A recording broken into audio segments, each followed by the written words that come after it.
Ladies and gentlemen, I have with me today It's good, guys. the fucking dopest ever. You know what it is? Get some fucking iron. Think it's an accident? It's not. Probably not. My friend Ozzy Ramadan. I'm super stoked to be here. Man, I'm glad you're here too. As bro. always, it's been a while, man. It's been too long. Too long. And See you I feel every like day. everything just kind of got fucked over by obviously what's going on today. But hey, let's jump right into what we were talking about earlier. Yes, you were talking about the Federalist Papers. Exactly, and just a lot of people are probably gonna be already like, "What the fuck is that?" Yeah. So basically, it's these papers that some really smart, wise guys wrote as they were developing the government that we have today. Right. And the reason why I'm bringing it up is because I think it's still relevant, and it's 100%. I think it's the most relevant today. Yeah. Yeah. Essentially, we're just kind of trying to figure out, like, you asked me, like, what sticks out to me today Please. about those papers. Yeah. And I was talking about how there's obviously a difference in democracies and how the framers never really envisioned for this country to be direct democracy, where every single person's vote matters, essentially. Wait, I gotta push back there. Okay, but I'll say what I think first, Finish the thing, yeah. and then you can go ahead and share.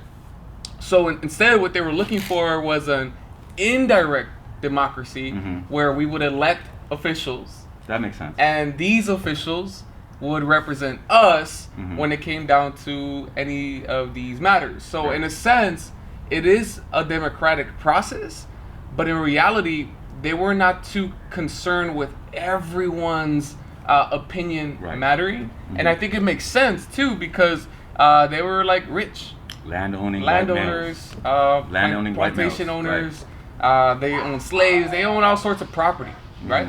But what I do like about the Federalist Papers is how honest their writing is. It was incredibly nuanced, Right. and they were so aware. It's almost as if they were living in today's time. Wow. When it comes down to saying, like, the factions of society, like, what can cure this factionalist identity crisis that's going on in our country? Explain what factions are too for the people who don't know. Yeah, so basically, guys, a political faction could be something like a conservative. When you're so hardcore conservative that nothing can change your ideals. Right. Or even on the other side of that, we might have like a bleeding heart liberal, where they're like, no, like I'm. Who would be someone that's very liberal in our political structure today? AOC. Okay, and Bernie Sanders. Yeah, So like Bernie it's Sanders from one side, maybe like the older generation, Right. And then AOC like the newer liberal. And, that's kind of you're in talking the about the leaders. The factions are the people who are like masses of supporters. Like, so the supporters who are just like, this is more important to me than the country. This, because it's their vision becomes at direct opposition with other people's visions, and instead of being like the whole is greater than the sum of its parts, it becomes the sum of its parts is more important than the whole. So factions undermines the sense of a united America, because people start to get into their teams more than they do get into the sense of what's the greatest good for the greatest sum. Yeah. But then, are you afraid of that factionalist way of living? Well, we're on the precipice of. We're gonna start off real dark here. I think November, December, January is going to be one of the darkest times. I mean, I know 2020's already felt like kind of like a simulation where the gamers are just like, what if we threw everything in there and see how these people can deal with it? Yeah. Let's give them a pandemic. Let's kill Kobe. Let's just go through. I mean, not maybe Kobe's not the same thing as the pandemic, but I'm just saying, like, whatever you want to bring up, shit has popped off this year in 2020 like no other years. Like never before. And we got the protests, Black Lives Matter is going out into the streets. You know, we'll see what's happening up in Portland. The president is literally trying to steal the election before everyone's eyes and bragging about it. A multitude of things that we can't even enumerate right now because it's too many to go through. But with that said, as bad as it's been, 200,000 Americans dead, people in the streets like just with a lot of hate in their heart.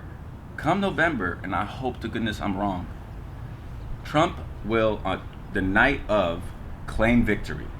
He's just regardless of whatever happens with because the there's going to be a Electoral lot of people who are going to send in their votes by mail, and he's not going to have them. They're not going to be counted yet. So he's going to claim victory in the here and now. There's going to be no one's going to concede on the other side.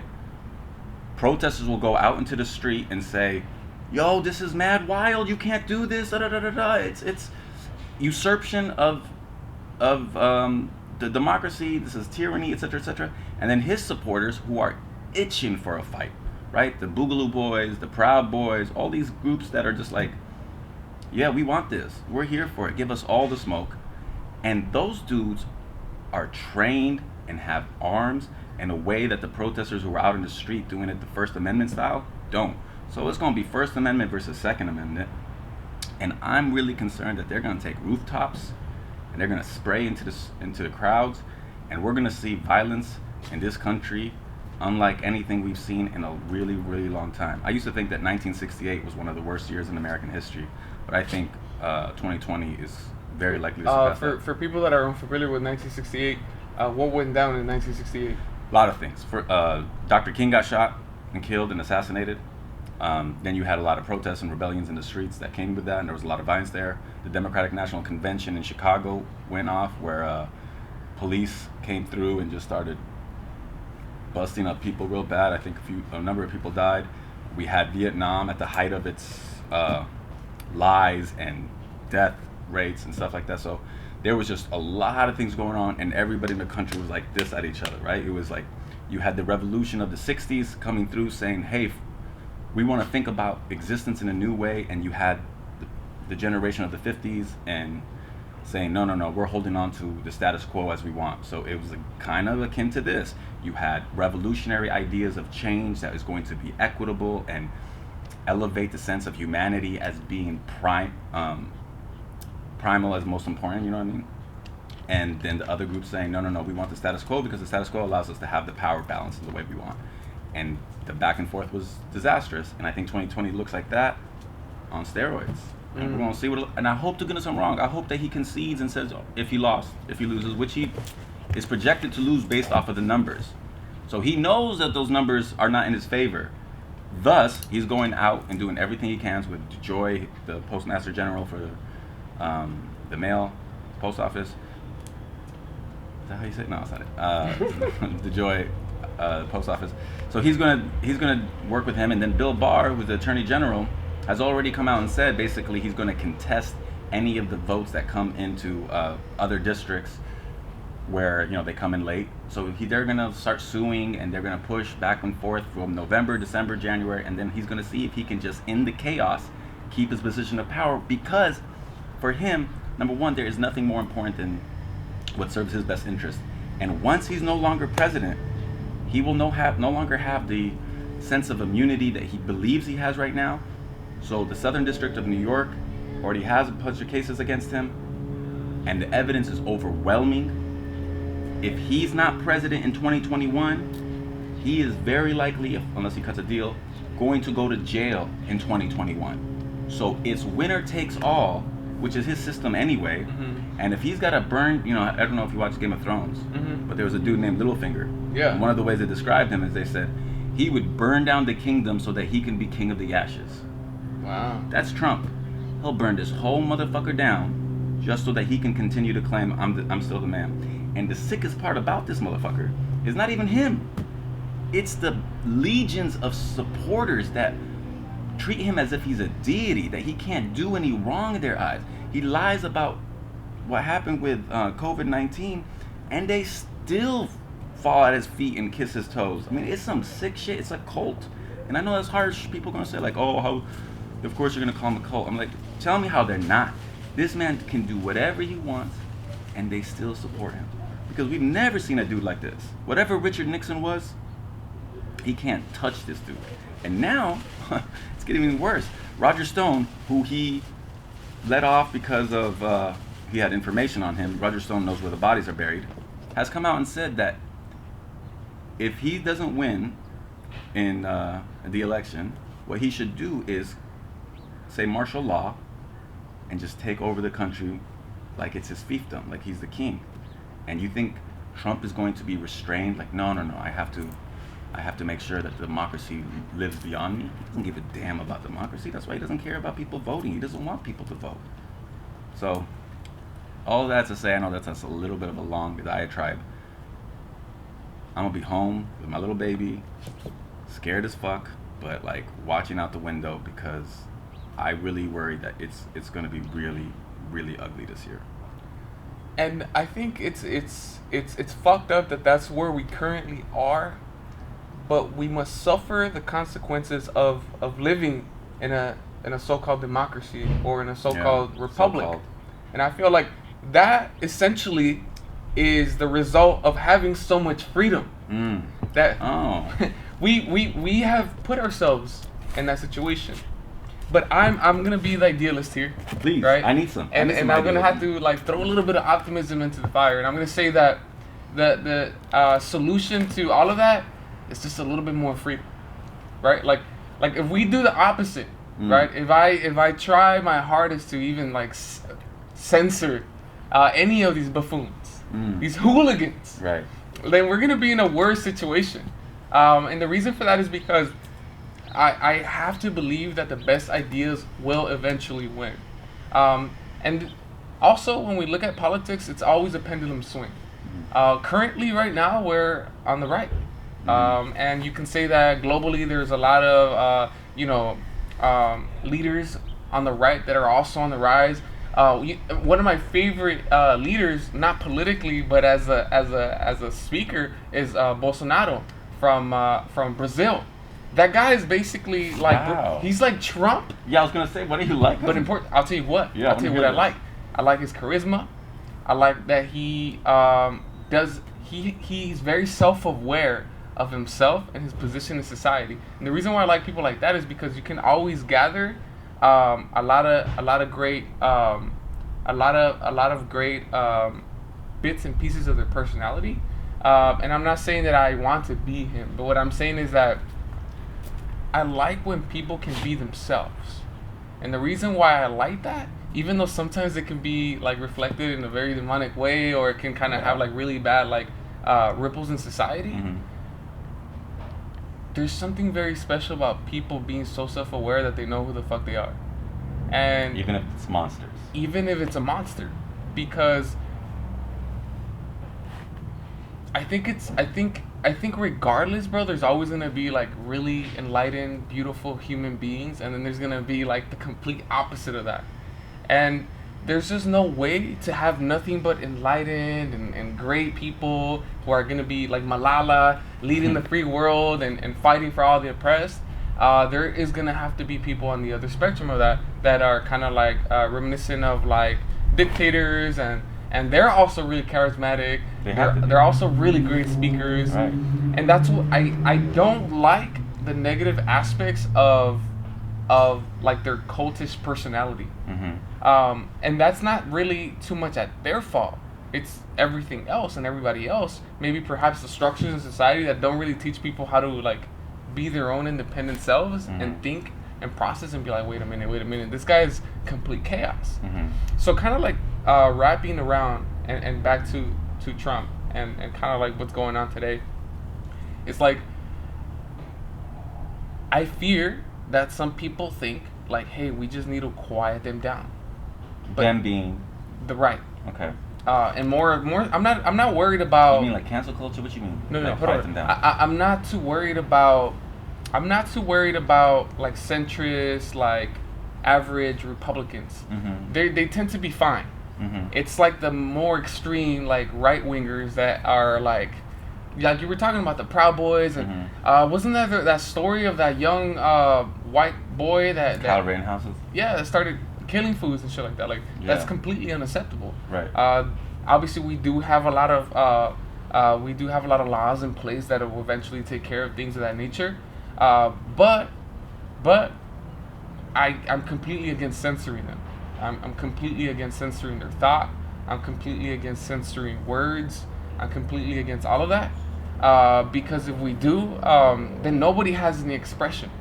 Then nobody has any expression at all. And that goes completely against what our whole entire like republic and democracy is supposed to be about.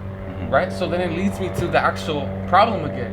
And it's like, how do we solve the violence that's erupting, not just on the right, but on the left as well. Sure.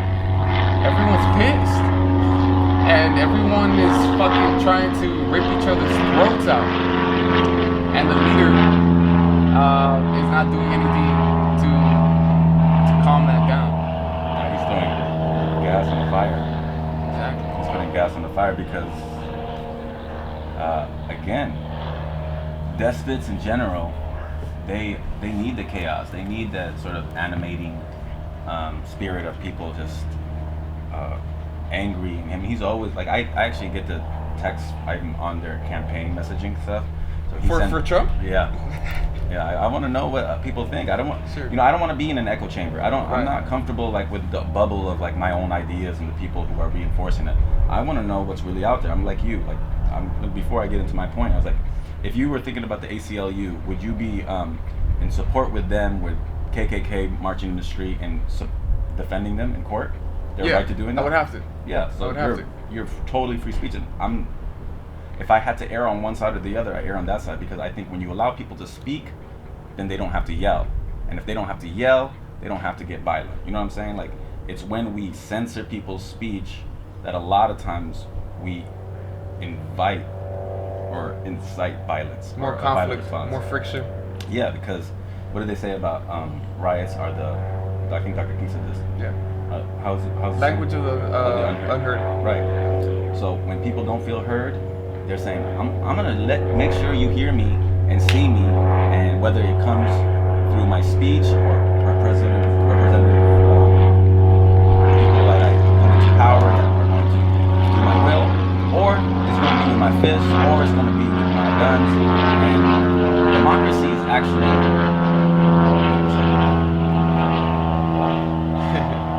got my ride coming up. Democracy is brilliant in this way because it kind of quells that sort of animus. You know, like, think of it as like children. If children feel ignored, if children feel ignored, what they start getting louder, they start throwing a tantrum. And if you think about that writ large for society, if people feel ignored, then they say, you know what, fuck that. If y'all not gonna hear me, then you're gonna see me, and what you're gonna see is not gonna be what you like. So you should have fucking listened to me and I gave you the chance. And I think you have that on both sides right now. Yeah. And so he sends tweets like this, says, Antifa is going to destroy the suburbs. If you vote for Joe, they're gonna come to your house. It's like, yo, Antifa's coming to my house? The suburbs Let's are have gone? some dinner. He's connected them, like, he's tried to conflate Joe Biden, who is middle of the road. Like, this guy is not like, Yeah. he's trying to make them out to be Radicals. revolutionary radicals, because that makes his base scared, and once they're scared, they're more willing to donate at 7 times match. And if we can get $45 and the president's waiting for your money today, he wants to see your name on the list. And I wrote back one time, I was like, doesn't he have more important things to do than look at a list of names of who donated? Like, it's just wild shit that just, we need some adults in the room to say, like, we need to calm down. And in that calm, though, you get to be critical thinkers. And when you're a critical thinker, you realize that he's a monster, so he doesn't want that. He wants more chaos, so we can focus on the chaos instead of focusing on the actual what's going on. Yeah. Yeah, that's some wild shit. But I was interested to hear your position on speech, but which is also ties back into the idea of faction. So, we are seemingly on the precipice of a semi-civil war, it seems. I mean, there's a lot of talk about that. I don't know if that's true or not, but that's what they were guarding against with the solutions that they were trying to create within the Federalist Papers that they were arguing for against factions, because factions will undermine. You know, like, it's the whole, like, united we stand, divided we fall. And right now we're really divided.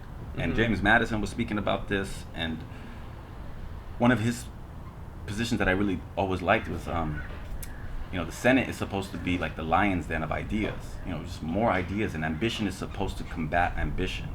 So you have, like, I'm Congress, I want to legislate, I want to have the power of that.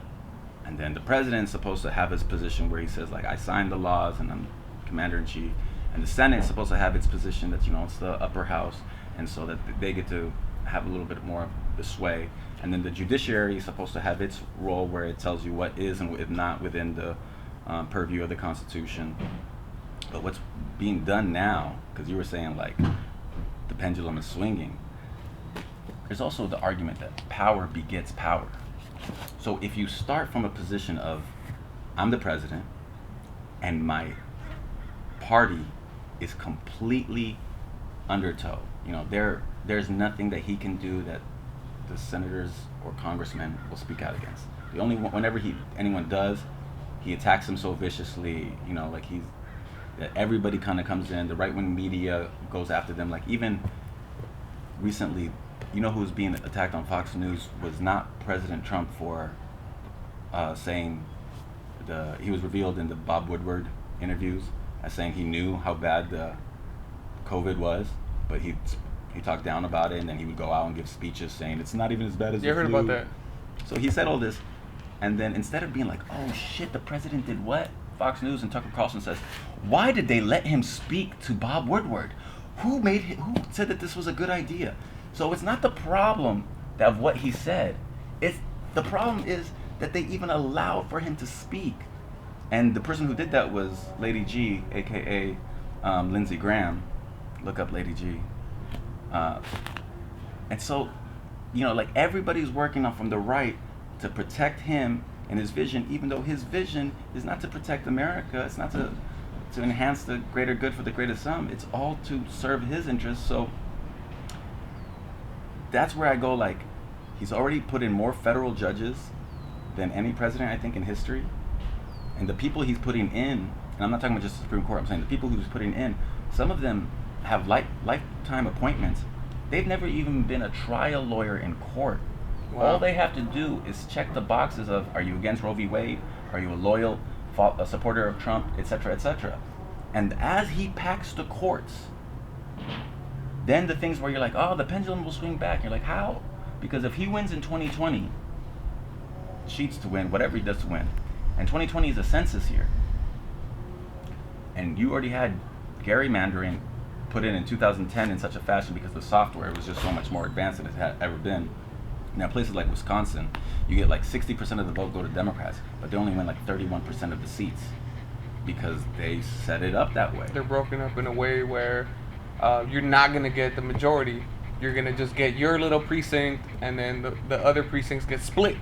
All into the way that whoever is going to have it in 2020 is going to be able to rewrite the districts in a way that favor them.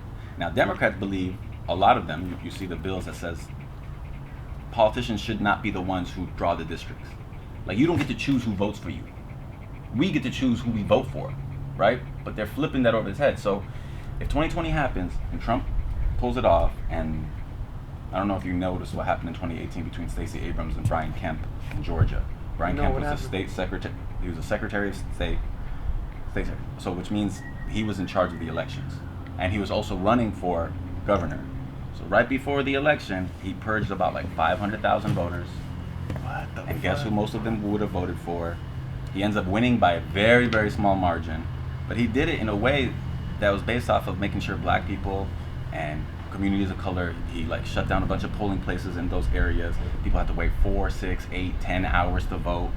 So he makes it really, really hard. And they're going to do that across the board because here's the big coup de grace to it. The Republican Party understands that the demographics of the country are changing, right? It's becoming browner, younger, and more democratic. So they say for them to continue to rule, they have to make sure the court's on their side. They have to jerry-rig all the election stuff so that they can have basic minority rule over the majority. That's why even Jimmy Carter, who's a former president, says we basically have an oligarchy, meaning there's a handful of people who have a lot of power that influence how we do things. Mm-hmm. So while I would love to believe the idea that, eventually it'll swing back, before it does, there's going to be a lot of damage done as is being done now, and more power being brought in. And if 2020 goes wrong, it's going to be wrong for a long time, because for the next 10 years, all those districts are going to be written in ways that's going to support people who don't have the interests of the American people at heart. I see, and that's a very, very interesting point.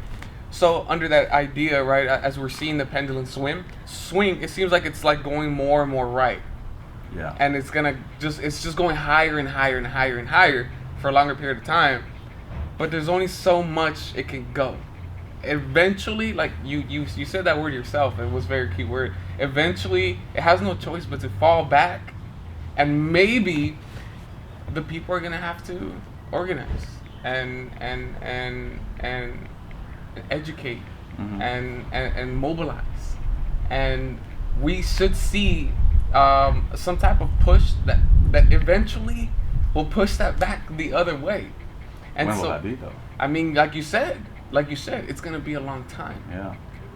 and this is why 2020 is as crucial as it is, voting wise, electoral wise, and personally, never in my life have I ever voted Democrat when it comes down to presidential elections. Really? Yeah, and primarily it comes from a place of understanding that California is a very liberal state, and my representative is most likely going to be voting blue with or without my vote. The second reason for that is because I think the last president that was really, really, really like kind of like shaking things up in my perception of things was Obama, and I was really a sophomore in 2008 in high school, so I didn't even have the chance to vote. Right. But he probably would have been the Democrat that I would have voted for. By the time 2012 came in, what happened there? At that point I had already a good understanding of a direct versus representative democracy, and I was like, watch, it doesn't really matter, right? So I voted Green because Green Party for me has literally to the bone always really exemplified what I want for society, right? Like, What's that? What do you want for society? I want to create structures that are going to allow for poor people to have a better opportunity to succeed.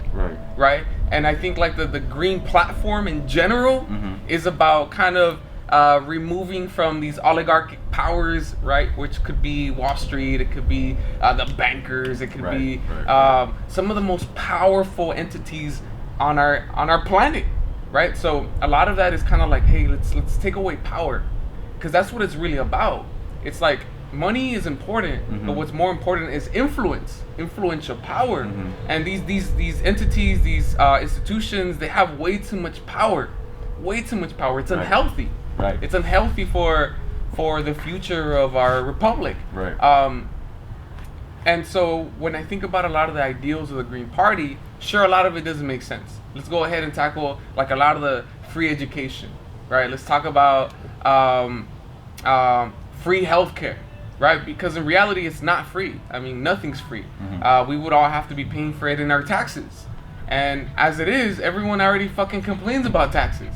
Like, ordinary people like you and me, we're all fucking, well, I don't know about you, but I've never met anyone that's like, gee, I love getting taxed, you know? And so in one way or another, taxes would rise all the way across, without a doubt. Right. Of course, you know, they're always going to say, well, we're going to tax the rich, you know? But then that itself doesn't necessarily create a great incentive for entrepreneurs in America. It gives them a good incentive to offshore their productivity somewhere else where they're not going to get taxed. Peter Schiff, for example, great entrepreneur. Where does he go? He moves to Puerto Rico, where there is no fucking taxes. Really? Yeah, in Puerto Rico they don't tax. There's no taxes. So if you're out there and you're a fucking 1%er, woo, you're getting the whole check.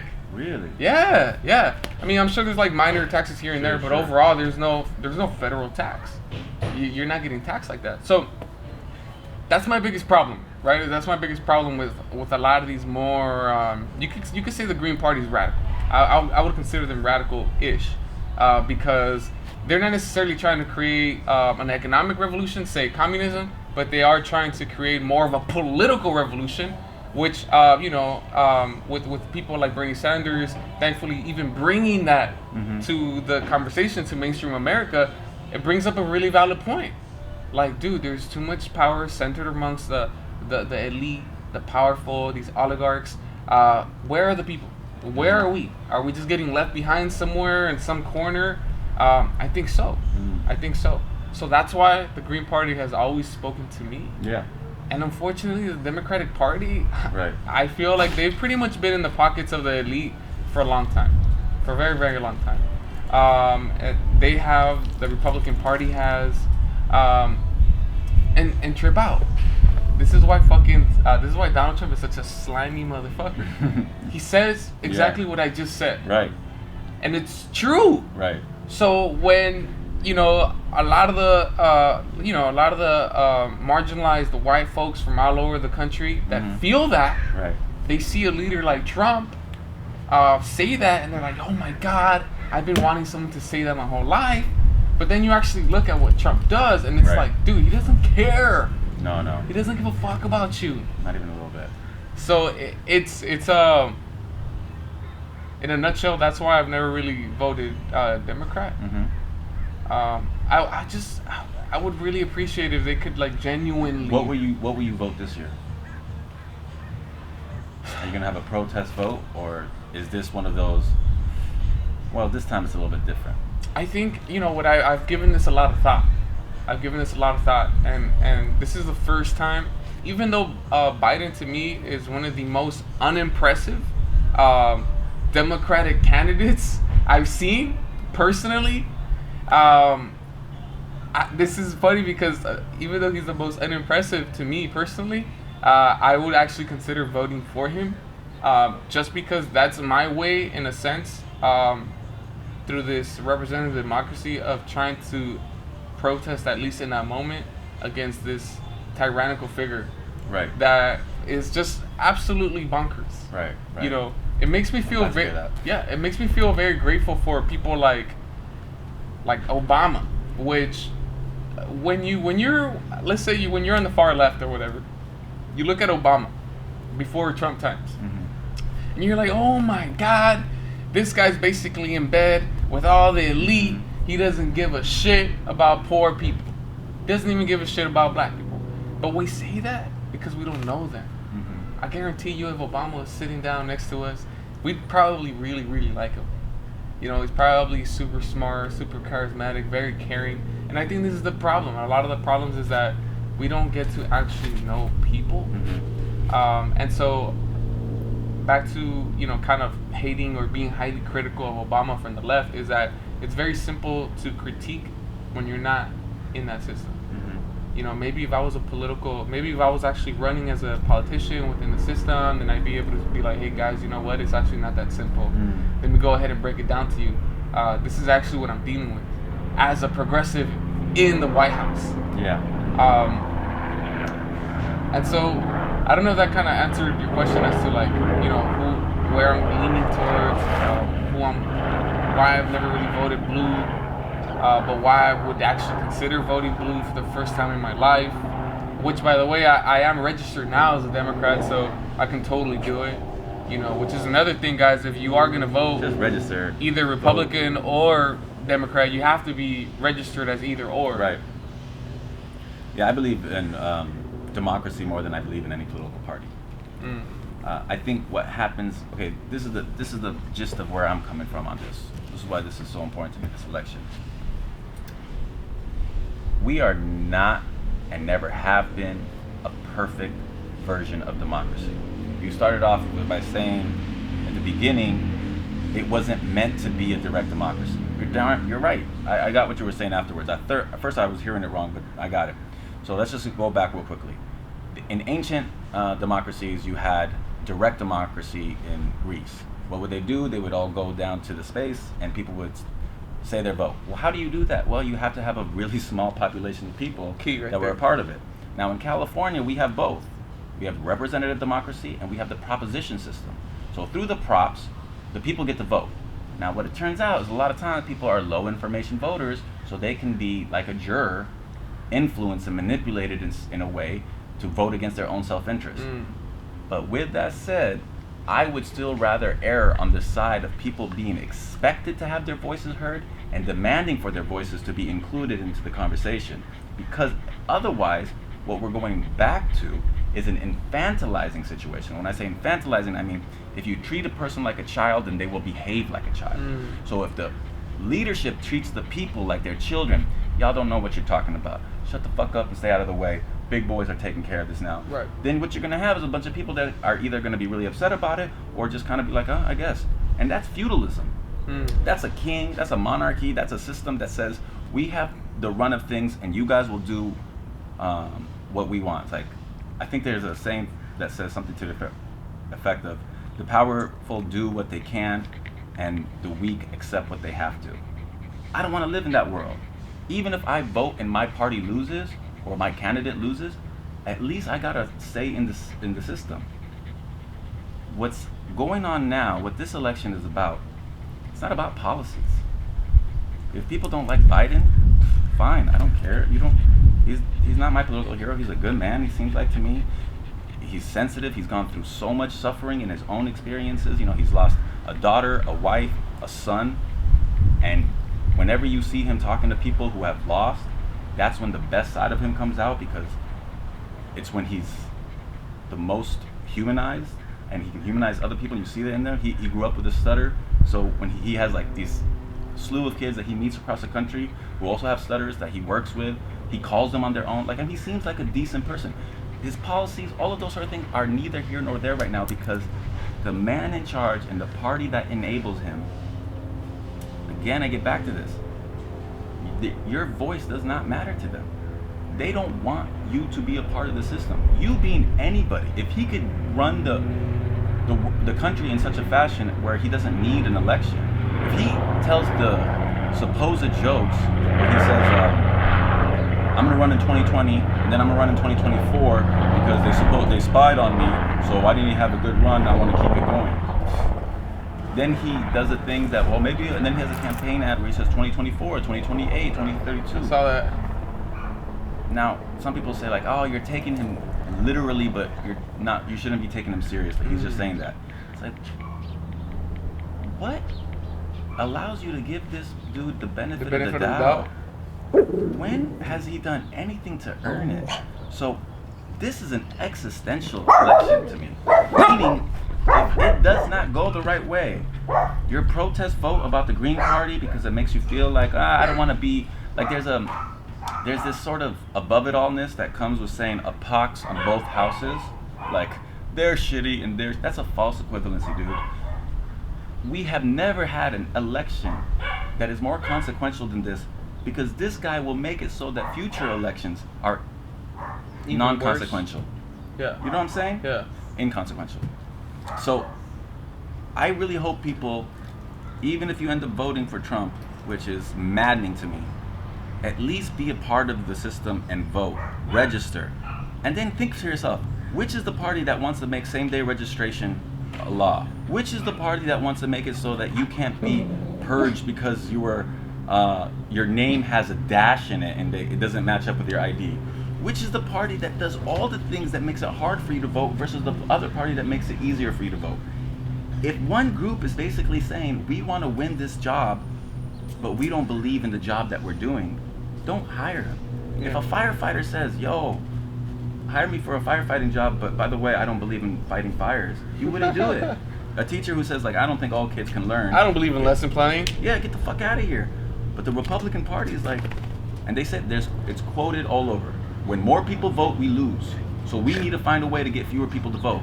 Yeah. Well, then you should not be running within a democratic system. You have no business being a part of it. And until that part of it gets understood, then this whole back and forth about, well, this side's not great and this side's not great. One side is fucking traitorous. That's the side that we should all push aside until we have a rebirth of a Republican Party that we need, by the way. I'm somebody who says that, forget Republican, Democrat. That's neither here nor there. We got progressives and conservatives. Well, create the metaphor with me that we're in a car, right? And that's the United States of America, and we're trying to move forward. Okay. Well, progressives are the gas, right? And they're saying, let's make tomorrow better than today. Here's how we're going to do it. We'll change this law. We'll change this law. We'll change this law. We're going to reform this. And the Republican or conservatives are supposed to be the brake pad. They're supposed to say, hold on, you don't know what's around that corner. We were standing on the shoulders of giants. chill. You think that you can just fix everything overnight? There was a reason why things were done this way. So when you have that balance, now I still want to put more on the gas than I do on the brake pad, but I need that brake pad every once in a while. But they have abdicated their responsibility. And for us to be like, well, this is not great either, who cares? This is not the issue right now. These motherfuckers are the ones that are creating all this disturbance in the force. Yeah, the issue is that you plan to eventually add a little bit of gas back to the vehicle. And what you're saying is that if we do not, as an American people, come together to remove Trump out of office, there might not be a vehicle to move forward. Well, we might not get a chance to have a say in where the vehicle's moving. That's the idea. It's just like, it's going to move. It's going to still be there. It's just we won't have a say into how it works. And when that happens, we're going back into the system that America actually transformed the world. Whatever we want to say about the imperfections of America, before, 1776, right? Before we created the Constitution, that was a social contract between us and the government that says you have to abide by certain rules and we'll abide by certain rules. We had different iterations of it, Hammurabi and stuff. Hammurabi's Code? Yeah, there's all these little codes along the way, but this shit was transformational. Then the French Revolution happens, and there's the evolution instead of revolution in England, and now you started spreading democracy, and democracy started getting people to say, hey, I get a say in how I get to self-govern. I'm not under the auspices of some ruler that tells me when and where to wake up and how to work and where my money goes and how many I was no longer under those auspices. Now I get a say in that sort of thing. If we lose that, and we're the country that we created that, it will be like some Greek tragedy. The one group that created it are the one group that destroyed it, and we destroyed it not because there was some incredible, intelligent, magnetic man. The fucking worst of our country has to offer. A man who's been bankrupt 6 times, who has cheated on every one of his wives, who has 30 women who have credible accusations against him, who has never shown us his tax returns because he has money from Russia that he doesn't want to reveal, who won't give up any of his DNA because there was a woman who has an accusation of him, and if they find the DNA on it, then the rape is going to be proven. And now all of these are just by the tip of the iceberg of the problems that we have with him. This is the dude we're going to throw it away from? This is the motherfucker that we're going to say, well, Joe Biden, he's not that good either. Get the fuck out of here. If you can't see the difference in scale, check your eyesight, check your heart, check your head. Something's wrong with you, my brother and sister, my whoever, because we have never seen this tips of scales so out of whack. And people, yeah, but what about when Biden fucks up his speeches? Have you seen Trump speak? I mean, why are you even basing it on that? Dude, this is maddening shit that we're dealing with, and we have to treat it as like, well, they have a point on their side too, though they fucking don't. Right. Here's what I've come to believe, and if you're Republican, and if you vote for Trump, and if you're watching this 20 years from now when I'm running for Congress and you want to throw it against me, I'm going to hold this down forever. There are 2 people right now that I'm thinking about, and it's basically can be explained in this little meme I saw. No matter how much the bee tries to explain to the fly that it's better to be in a flower than in shit, the fly will never understand. And the Republican Trump supporters that are out in the world, and not just like, I'm voting for him because abortion is a big deal to me. I can make peace with that for some, because you somehow that's such an animating idea for you that they believe it's kind of like a Holocaust is existing over and over every day. It's not my viewpoint, but I can appreciate that being their animating force. For everybody else, you're supporting and enabling some man who is treasonous. And that is unforgivable. Y'all's fucking around in shit, and I'm telling you, just come to the flower, and you're like, no. This shit is where it's at. And until we can call it, but they're my friends. And I've lost a lot of friends. Yeah. Because I'm not going to hold my cards, I'm not going to pull my punches around this stuff. It's too important. So I challenge the ideas, and if you can't defend your idea, if they go, I'm uncomfortable talking about this. Hold on, you're comfortable voting for somebody who's gonna have the most powerful position in the world, but you're not comfortable defending why you did it? You should not be in this arena with me right now. Because I did my homework and I came into the conversation giving you the benefit of doubt, assuming that you knew something I didn't. When you come at me back with like, oh, this is uncomfortable, or oh, I have my own views and you have your own views and everybody's entitled to their own opinion, you are not entitled to your own opinion. You better defend your fucking opinion with some facts, some logic, something that says, oh, I didn't understand the point of view. But we don't have any of that on the right. I have not spoken to one Trump supporter that has made both an argument that is big-hearted and big-brained. Not one. And I ask them all the time. Now, some people could be real smart about it, but what they're doing is saying like, dude, my stocks are going up. Well, that's not big-hearted, homie. You might be big-brained, but it's short-term. It's short-term self-interest. It's not enlightened self-interest. And then the other side, they say like, well, what about those immigrants? They're just coming and taking our jobs. This is one of the arguments that they made. Remember in 2018, the caravan. They're talking about like, I have a house by the lake in Minnesota. This is in the winter. What if those Mexicans or those Guatemalans come up there and like, bro, they're coming from Guatemala. They're gonna drive all the way up there and they're gonna go to your Minnesota ice house. Where is this coming from? And now, worse than that, QAnon has become this like centered, energizing force within the right. Why? Because they're cultish. What is QAnon? So QAnon is this belief that there is this underground group of celebrities and politicians that are worldwide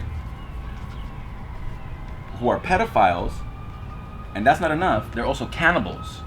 And amongst them are people like Tom Hanks, you know, Forrest Gump, just out here eating children. Right. And they believe this shit, and now there's a woman who like won the Republican primary, and she's out there saying, where one goes, we all go, and she's doing the QAnon pledge. They believe the most wild conspiratorial bullshit, and that's not because of anything besides two really factors. We used to say that if you had some crazy conspiratorial ideas, how were you going to communicate it to people? You'd go to the park and you'd stand on the soapbox and you would yell to people, and then as people are like, yo, that guy's yelling wild shit, maybe he get 2-3 people to listen, and then you move on. But now you have confirmation bias, Google bias. I go on the internet, I put up a website, maybe somebody's real good with the like using the Square app or whatever they use to create their websites, and people are like, oh shit, there is something to this. And now you have more and more energy going to an idea that doesn't make any fucking sense, but because you can find 5,000 people, 10,000 people who support you, go, maybe there's something to it. Or maybe they're pieces of dumbass shit that we should not be listening to, and we need to marginalize, or we need to give them a critical thinking class, or we need to give them a civics class, because this idea of pedophilia being connected worldwide and is somehow still a secret. By the way, I know I'm going off a little bit, but secrets are really hard to keep when it's 2 people. When it's 4 people, it's really hard. When it's 100 people, it's impossible. But now you're telling me that this secret is worldwide and hundreds of thousands of people, and anybody who becomes famous is basically a part of it because they're making some Faustian deal with the devil. It's illogical. But this dude named Q, who supposedly has this, Q is like a security code rating in the government, is every once in a while spilling what's really happening behind the scenes. Yeah. And how Trump is actually working against this cabal of cannibals and pedophiles, and he's trying to bring them down. See, I think that's where the story goes downhill. Because it started at the bottom of the hill. So here's what I think. I think for sure there has to be pedophiles. Yes, there are. There's tons of pedophiles. In government. I have no evidence for that. I would say statistically that's probable, because if it's a certain percentage of a certain population, and then you can find that population, you're going to still have a certain percentage within government. Perfect. I have an example for you. Very, very famous comedian by the name of, he's so famous I forgot his name. I was going to say, this dude's super famous. Totally know him. Chris D'Elia. Oh yeah, Please tell me you know who he is. Yeah. He's one of my favorite comics. And I love when he does drunk girls. He's been on the Joe Rogan podcast many times. Yeah. I know he's quite frankly a legend in the game. Mm-hmm. So this fool was found to be exchanging pictures. Oh. Yes, with underage girls. That he knew were underage? Yes. Oh, Chris. So check this out, bro. Check this out. This fool came out in the show You. Are you familiar with the show You? It's a fucking great show. If you wanna look into it, go ahead. But anyways, in the second season, Chris comes out playing the role Of a pedophile? of a fucking pedophile. Oh shit. The fucking irony, bro. And so after the whole Chris shit came out, oh, another thing. Yeah. I saw his special. Me too. Remember that fucking bit about the little kids, where he's like, dude, I can't stand when fucking adults just know the ages of little kids. Like, how the fuck do you know that he's a 7-year-old? And shit. And then I'm like, you piece of fucking shit. Oh, Chris. You've been into this shit the whole time, you fucking sick bastard.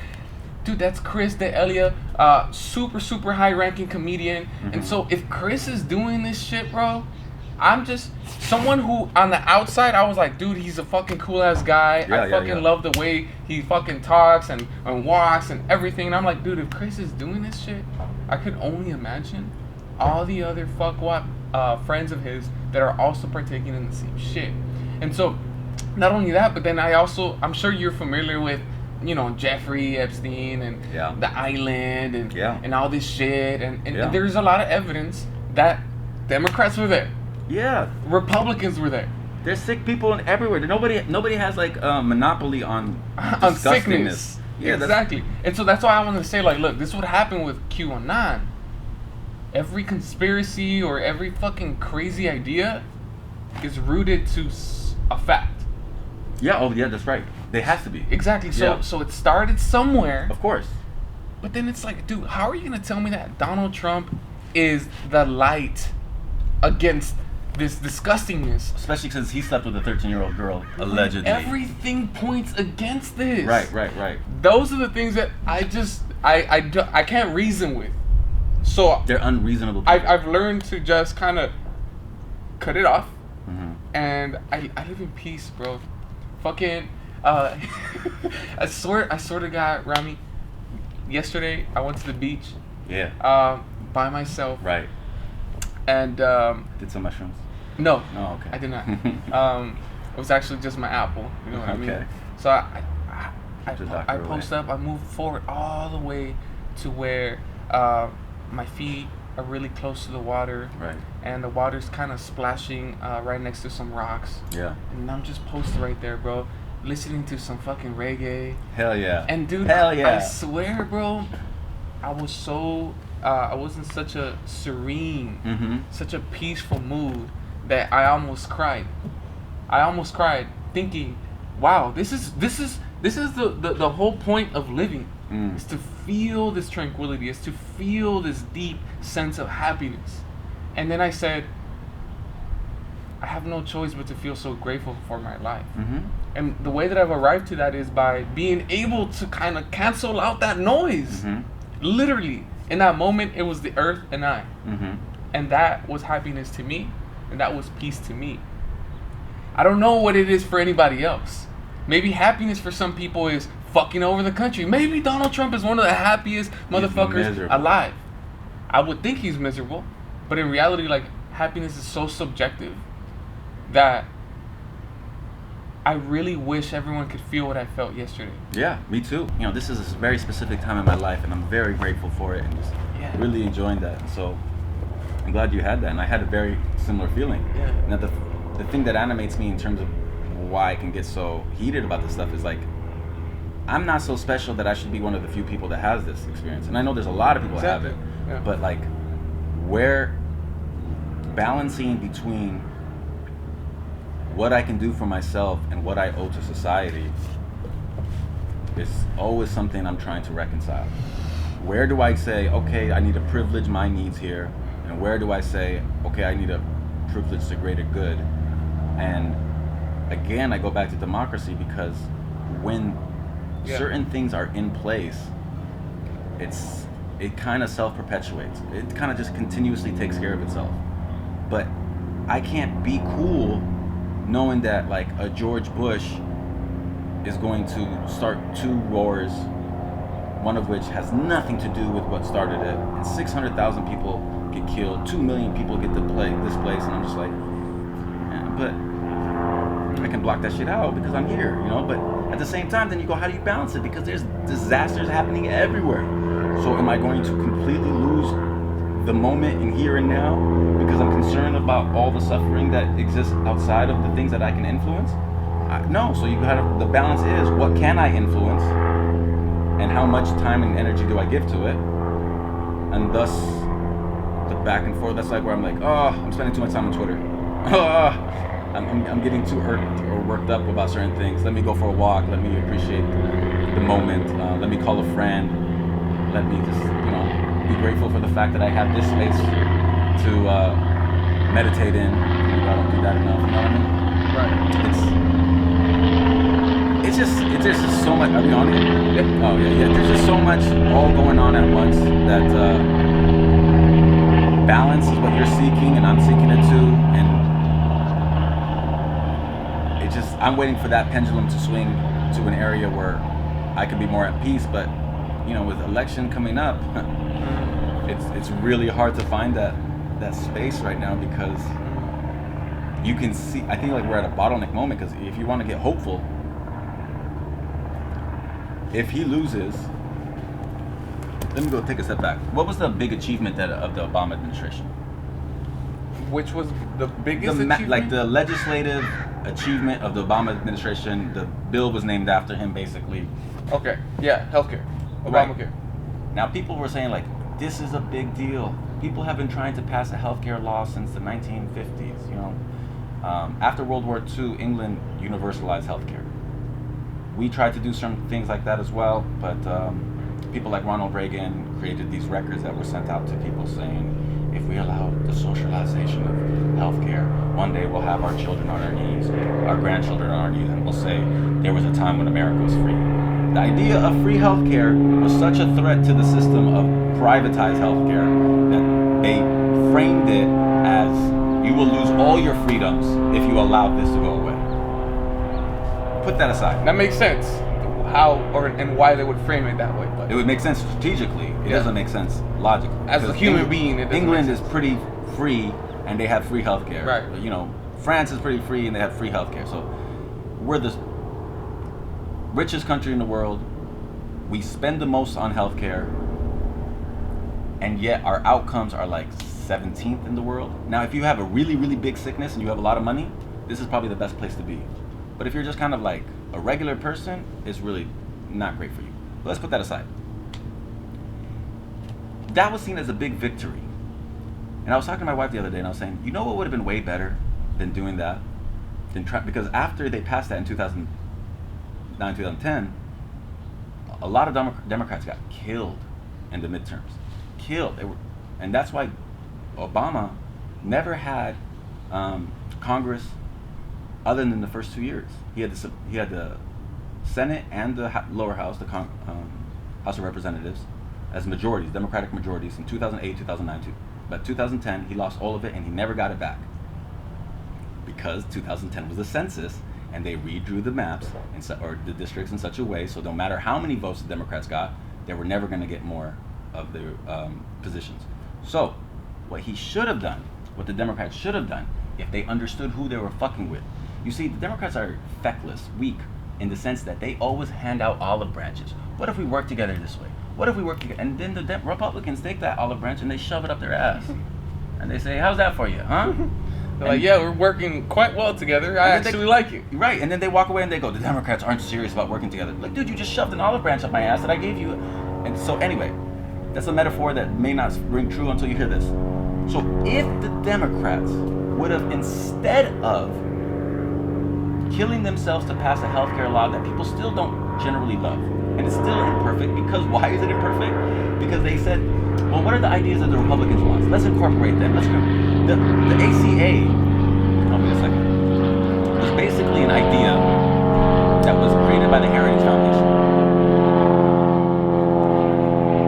You're gonna have to say Yeah, that. I'll say it again. So the ACA, no, still not yet. Where is this food going? I know. All right, go ahead. So the ACA, the Affordable Care Act, was supposed to have a public option, which allows it to compete with the private option. Republicans went crazy; they took it out. It became a lot more conservative in its framing because they thought that would win over some of the Republicans. It didn't. what they should have done instead of the healthcare law, which, by the way, if you had pre-existing conditions, you used to be able to get kicked off for shit like, oh, you were pregnant before and now you have cancer? We're going to call that a pre-existing condition. Oh, you had pimples when you were in middle school? We're going to call that a pre-existing condition so that they don't have to pay out. And that's fucked up, right? So he changed that and allowed it for people to be on their parents' healthcare plan until 26, etc., etc. So a lot of good things came out of it. But if they would have just created this law instead, when they had the Senate and they had the House, DC is not a state, but they get to vote. Or maybe they get to be a state. Puerto Rico gets to be a state. We're going to get rid of the Electoral College. We're going to make it so that same-day registration is the law of the land. We're going to make elections a holiday. We're going to no longer require things like ID laws that disproportionately affect people of color and people who are poor, etc., etc. If we make it so that it's easier to vote in a democracy, then we would have gotten healthcare in 2010, 2011. We would have gotten pretty much any of the laws that we could have done something about, like gun rights. So I'm an advocate for gun rights. I'm not an advocate for somebody being able to have 60 to 100 magazines. AK-47s? I'm not an advocate for that sort of stuff. Like, there aren't supposed to be military grade weapons in the hands of the citizenry. Now, but people they're going to argue, police can have it. Yeah. So why can't we? Here's a question to that. Should you be allowed to have a grenade? Personally, I think you should. Okay. However, you should be well trained to have in weaponry. Okay. In any sort of weapon, whether it be even a fucking sword or a knife or a handgun. How about a bazooka? Should you be allowed to have a bazooka? That seems a little more extreme. So you do believe in the regulation of arms. You just draw the line differently. There's certain things that I believe in regulation, period. Right. I mean, anything that's too extreme is always too extreme. And right. If you are in clear and imminent danger because of my actions, right, my actions should be regulated. That's the whole idea of having a successful government, because right. Otherwise everyone's just gonna do whatever the fuck they want. Right. And that's gonna eventually create some type of really terrible, dangerous problem. Yes. So yeah, without a doubt. Weaponry in general should be regulated. Mm-hmm. I just had brought up that question to you about, well, if the police are able to have like crazy ass fucking gadgetry, yeah, then we should also have. Now, part of the argument for why the police get to have such great crazy ass gadgetry is because they say, well, if the people are allowed to have these type of guns, then we need to be able to defend ourselves too. So then it's like an arms race. If they get this, then we need to get this, and if they get this, then we need to get this. So what I'm saying is, let's take a little bit of air out of that balloon. On both sides, or just on us as non-police, just ordinary everybody gun. We don't toting need people. Certain weapons in the hands of anybody. What weapons are those? We can start with a bazooka. Sure. If you can take out a plane, you should not have that sort of power. Okay. And I just use that as like, that seems extreme. Well, so is a fucking hand grenade. A hand grenade, I can pop it open and throw it into a movie theater, and then 50 people are dead, and the people are like, well, how did that happen? Yes, like, he has a right. He has a right to have hand grenades. Like, says who? Like, we get to decide what is in the best interest of the greater good. And I'm just saying, let's put that aside because that can get into a whole bunch of weeds. My point is, there are a lot of laws that the majority of people are for. Whether it's campaign finance reform, whether it's what we do with Wall Street, whether any of those sort of things, if you poll the nation as a whole, Republican, Democrat, conservative, progressive, they're all there's a lot of alignment. Mm-hmm. We don't get those things done because Congress doesn't work that way anymore. They work in a way where they want us fighting amongst each other, and then they get more money from their campaign funders, and then they just beget the situation more and more, and they get us divided. What I'm saying is, if we would have, instead of passing ACA, instead passed like what we have now, which is the HR 1, which in 2018 the Democrats took the House. They passed the HR 1. The Senate won't even look at it. Mitch McConnell won't look at it. He said that this is a socialist takeover of democracy. My dude, all they're saying is people should be allowed to vote, and we need to make it easier for them to vote. They don't want that, but if we would have had that in 2008, we would never have gotten Trump in the first place, because he lost by 3 million votes. Okay, but in regards to the Electoral College, South Dakota and North Dakota don't need to have 4 senators when they have like 400,000 people amongst them, and then in California we have 40 million people and 2 senators. That's so out of balance. The thing about the Electoral College is Break it that down. it's so impossible to remove, my reasoning behind that is because if we remove the Electoral College, New York and California are going to decide every single election, and it's going to go the way I want it to go, but it's not going to take into consideration the voice of those states that maybe we don't agree with, but now we're marginalizing their voices. And so that is also another reason, right? Revisiting the work of these OG framers is that the electoral was wise enough to say, hey, why was it created in the first place, the Electoral College? As far as I can think of, it's to not allow the majority to have the voice. Instead, it's kind of a way for us to check each other, because otherwise you're gonna let the mob, quote unquote, tyranny of the mob majority type rule. of idea. Yeah, it also has a lot to do with slavery. So it was a way of creating a balance of power for states so that they could continue systems of inequity. So what I'm saying is, I used to make the same argument that you made. Okay. But now I just go, one person, one vote. And if your ass couldn't get more votes than the other group, have better ideas. That's it. So put aside the Senate stuff. I'm just saying, remove the Electoral College. Get it so that everybody who votes, that vote goes as one person, one vote. Nobody has a greater percentage of influence than anyone else. That's a democracy. So you want to live in a 100% direct democracy? That's not direct democracy because it's still a republic. I'm still electing somebody to represent my will, but my vote is not then calculated a part of this sort of, 200-year-old system that worked back then for the benefit of a bunch of rich white dudes who wanted to make sure that they couldn't have things overrun on them too easily. They want to maintain status power. Now I'm saying, like, look, in 2000. So what you're saying is that I just want to make sure I'm understanding what you're saying. So this representative of yours is gonna make the choice not based upon what they want, but they have to go based upon the majority votes in that district. I'm saying the country. The popular vote is I'm talking about the country. That's what I'm saying. Like, do you want representatives or not? Yeah. Okay, so then these representatives, they can only vote based upon. Oh, you're talking about like delegates and super delegates? Oh, yeah, I wasn't even talking about. Yeah, I was saying remove all that shit. Just vote. Yeah. And if I got 61 million and you got 64 million, you win. Yeah. But if you're doing some sort of calculus, but I want to get like Michigan, and I'll give up Texas, and you give up like. Now it's people talk about that like, well, now it's going to be California and no, it's not. It's going to be the 300 million people who exist in this country. 180 of them are eligible to vote. And by the way, I think if you're you committed a crime and you're out of jail and you served your time, you should be able to get your vote. Like, you're part of this country. You should have a say in it too.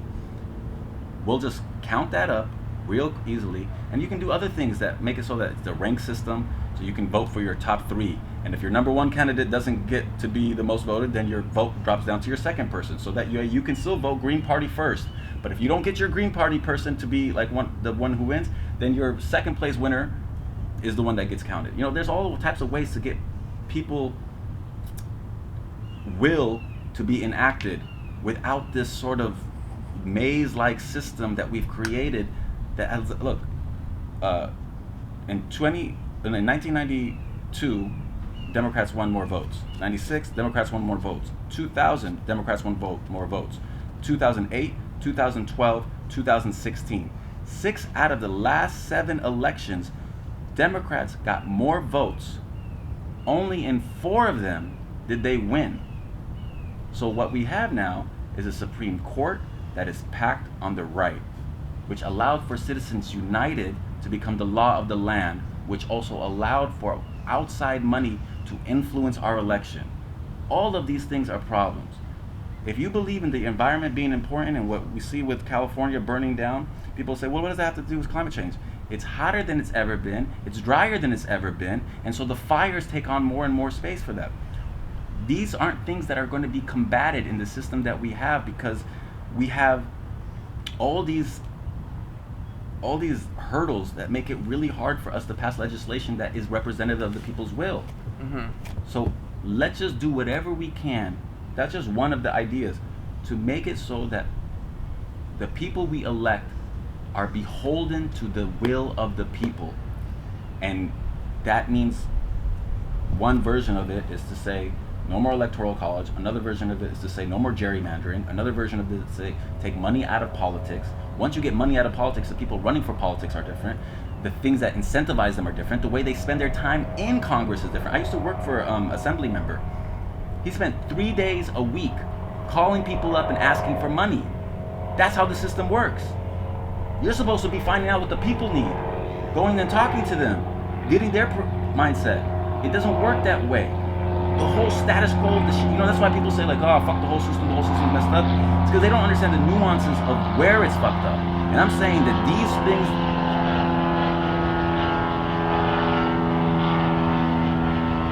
Next time I'll make a phone call and make sure that Fleur plans are overhead. Or we can create a dome over your home that's soundproof. I like that idea better. Yeah, let's do that. Okay, so that's what I'm saying. Like, if we just did things, you're trying to point out all of these little ineffective ways of governance that if we all change, yes, we could totally become way more progressive overall, right? Yes, and we will be more representative, like, of the people's will.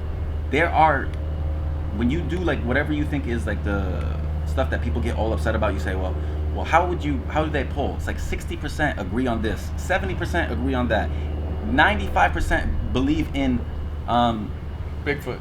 No, that you need to register your weapon, that you need to have a background check. Like, there's all these types of things that we can just kind of check off and take care of and move forward together because we agree.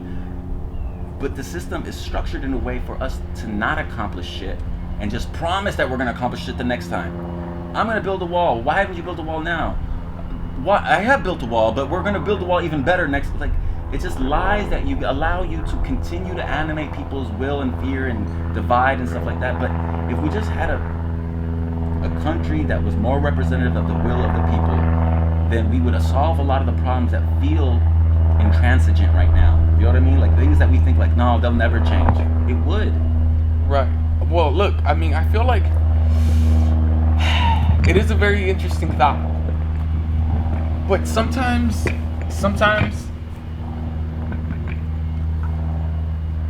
it almost seems like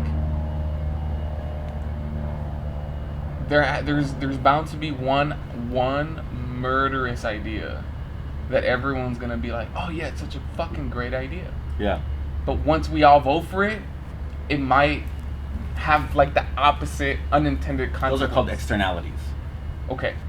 So I'm just saying, like, even though it sounds really, really good, mm-hmm. and I have always been a proponent of this more direct representation of the people's will. Mm-hmm. You know, as someone who believes in these democratic ideals and having people's voices heard and felt, more right. importantly.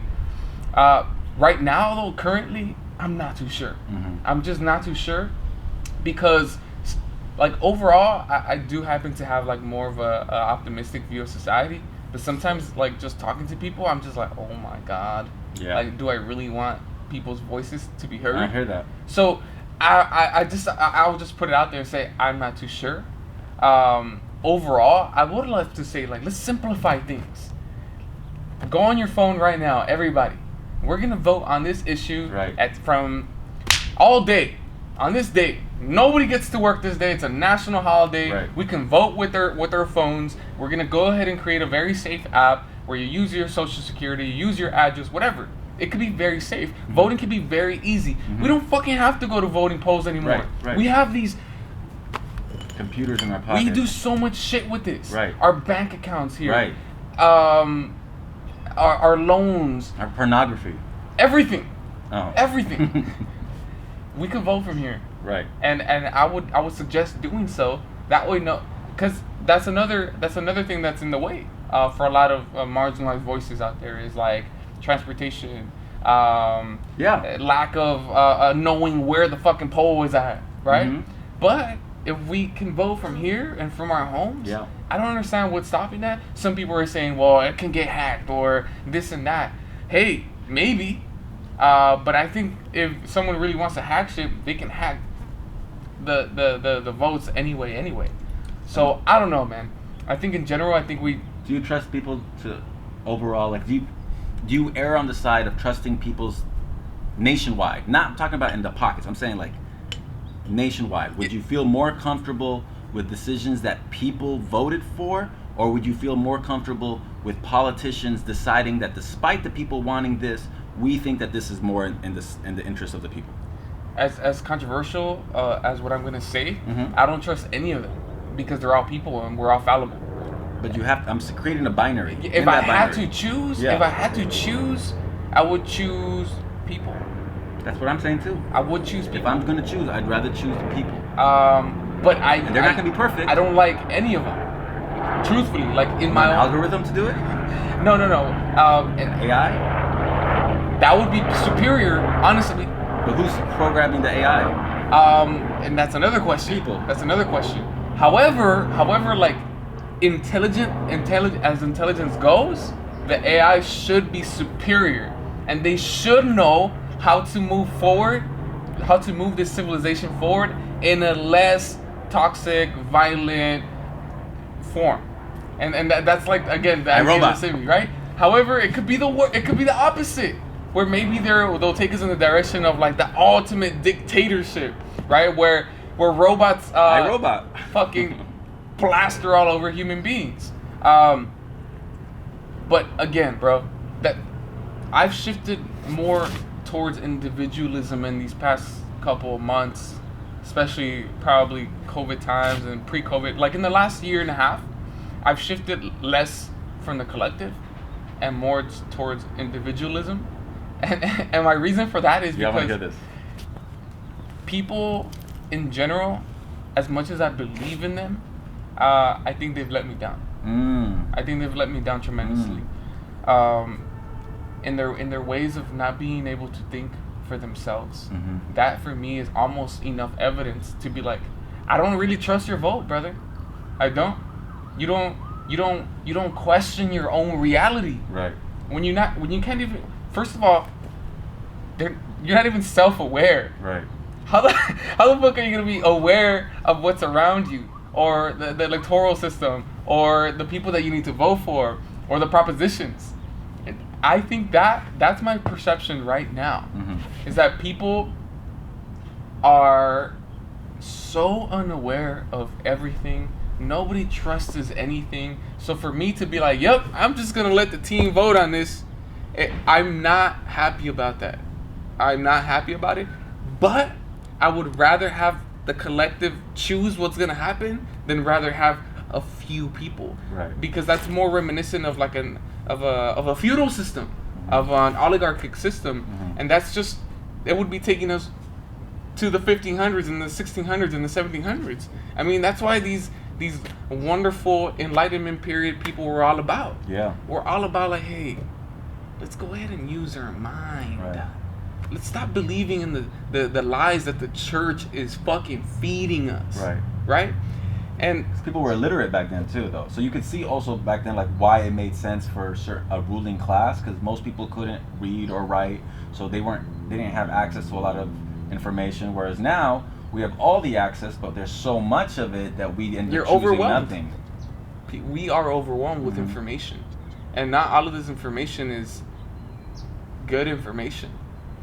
So now, how do we weed through this information when we have all these? When we have Facebook, when we have Google, when we have YouTube, and they have their own algorithms installed, where it's become this this wild west of clickbaity bullshit, where now you get profits off of exploiting people's stupidity, and the United States for a long time has already had a trash educational system. So I see it today, and I see it's just such a colossal movement. But isn't Betsy DeVos making it better? Oh, absolutely. Eric Prince's So, sister. but I think this is the silver lining in shifting towards my individualism. Yeah, I want to hear that. Is that I think in my individualism, there are some altruistic values tied to that. Because in my quest to be a better human, I hope to inspire others through my own journey to be better humans themselves.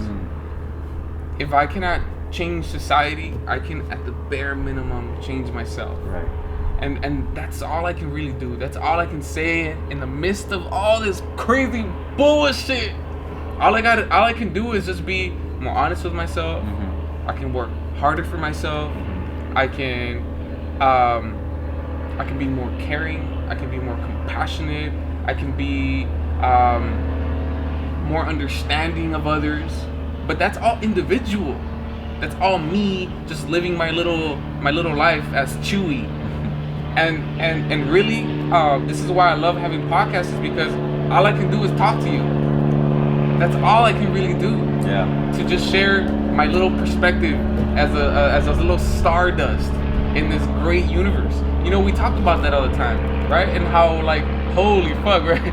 We're somewhere in some distant star, and somewhere like trillions of miles away, there's another possible Ramadan.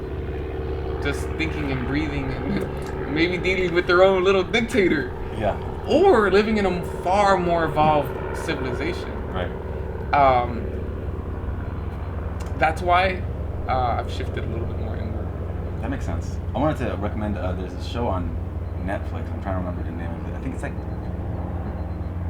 Midnight Hospital. It's like, I think I told you about it. It's basically this dude has conversations the way you and I are having, but they talk about really trippy stuff. And then... Is it Duncan Trussell? Yes! Okay. What is that called? What is the name of the show? I don't remember the name of the show, but Duncan Trussell's fucking dope. You dope. Fire up. But basically, yeah, they turned his podcast into animated show. Right. Which is crazy. It's so wild. It's like he already has the content, now he just needs the animators to animate his words. And then he gets the people to respond to some of what's happening in the animation, like, oh, the zombies are coming to kill us. He's like, okay, but you were saying, and then as they're like escaping the zombie attack, they're still going into their conversation about whatever it might be, mind-expanding conversations. And I wanted to bring to you, because I was thinking like, oh, this is my second time talking to Chewy about this. I've been excited for it. You've done like how many episodes now?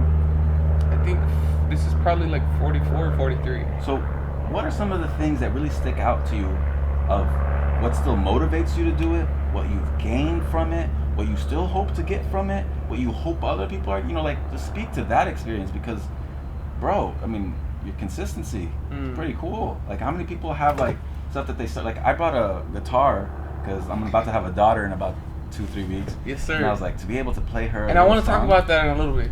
Sure. So to be able to play her a song would be dope. I got the guitar, I got the guitar case, I got the pick. I had a neighbor help me hook it up. Yeah. I got a place to put it on the wall. Yeah. Never picked it back up again. Can't play guitar for shit. But like my video game, on 2K, I'll kill you. Read a few good books. Well, hey, the good thing is that you will definitely be able to play video games with your daughter as she gets to that age. And dude, kids nowadays at 2 and 3, they're already fucking... Yeah, I'm hoping to avoid that though. Are you really? Yeah. You don't want to play video games with her? For a long time, no. They're just like... Okay. A lot of things are built, like a lot of video games are really, really smart in that they're created in a way to pull you into your attention in with them longer. And then a lot of the stuff is, like the way it's lit up and stuff like that, it's just overwhelming for a child's brain. Okay. So if I can... I see what you're saying. Avoid her getting into cell phones and, until iPads. she's of a mature age. Until her brain is got strong enough. Rhythms that are strong enough that it can tap into this and tap back out. Whereas right now what we have is just like, you see it with like 2, 3, 4-year-old kids. You take away a phone from them and they start to have little anxiety and freakouts. And so I'm going to be like reading to her like really heavy shit. I'm going to be reading to her Nietzsche. Just stuff that I want to read. Siddhartha. She's not going to know what it is. Yes, I'm just going to hear daddy's voice. But what matters is it's that that beautiful trust and rapport that will be undeniable. Right. Fatherhood is something else, right? Read her the Federalist Papers. That way she can lead the free world. So amongst my greatest motivations, man, I feel like, you know, Nipsey always talked about like consistency and talent. R.I.P. Talent and skill. Well, talent is something that I think you're born with, and I think skill is something that you need to work on. And I know for sure, because I watch a lot of podcasts and I listen to really great people who, when it comes down to their orating skills, you're just like, Jesus Christ, like, I'm trash. But I don't mean that in a highly critical or asshole way. I mean it in a real way, where I'm just like, yeah, I got nothing on Joe Rogan. I have nothing on his guests. But what I realize is that, dude, everyone gets really fucking good at something. Like, the guitar, dude, you haven't picked it up. You probably tried it a couple times or whatever, and you're like, man, this shit fucking sucks. Didn't even try it. There you go. When did you buy it? How long ago did you buy it? Like March, when I was like, oh, this gives me like dude, 6 you months fucked before up, my baby. bro. You fucked up. Yeah. If you would have been every day for 15 minutes per day, right now you'd be able to fucking play the cucaracha or something. Yeah. You know? Which is funny because I'm actually thinking about getting a guitar myself. Why? Because I need to do these things for my brain. Again, That's what you're doing it going for? back to my podcast. One of my quests as a human being is to just continue to evolve. Right. Continue to evolve. And what better way to do that than to just communicate with people, right? And I think like the podcast is a great excuse to do that.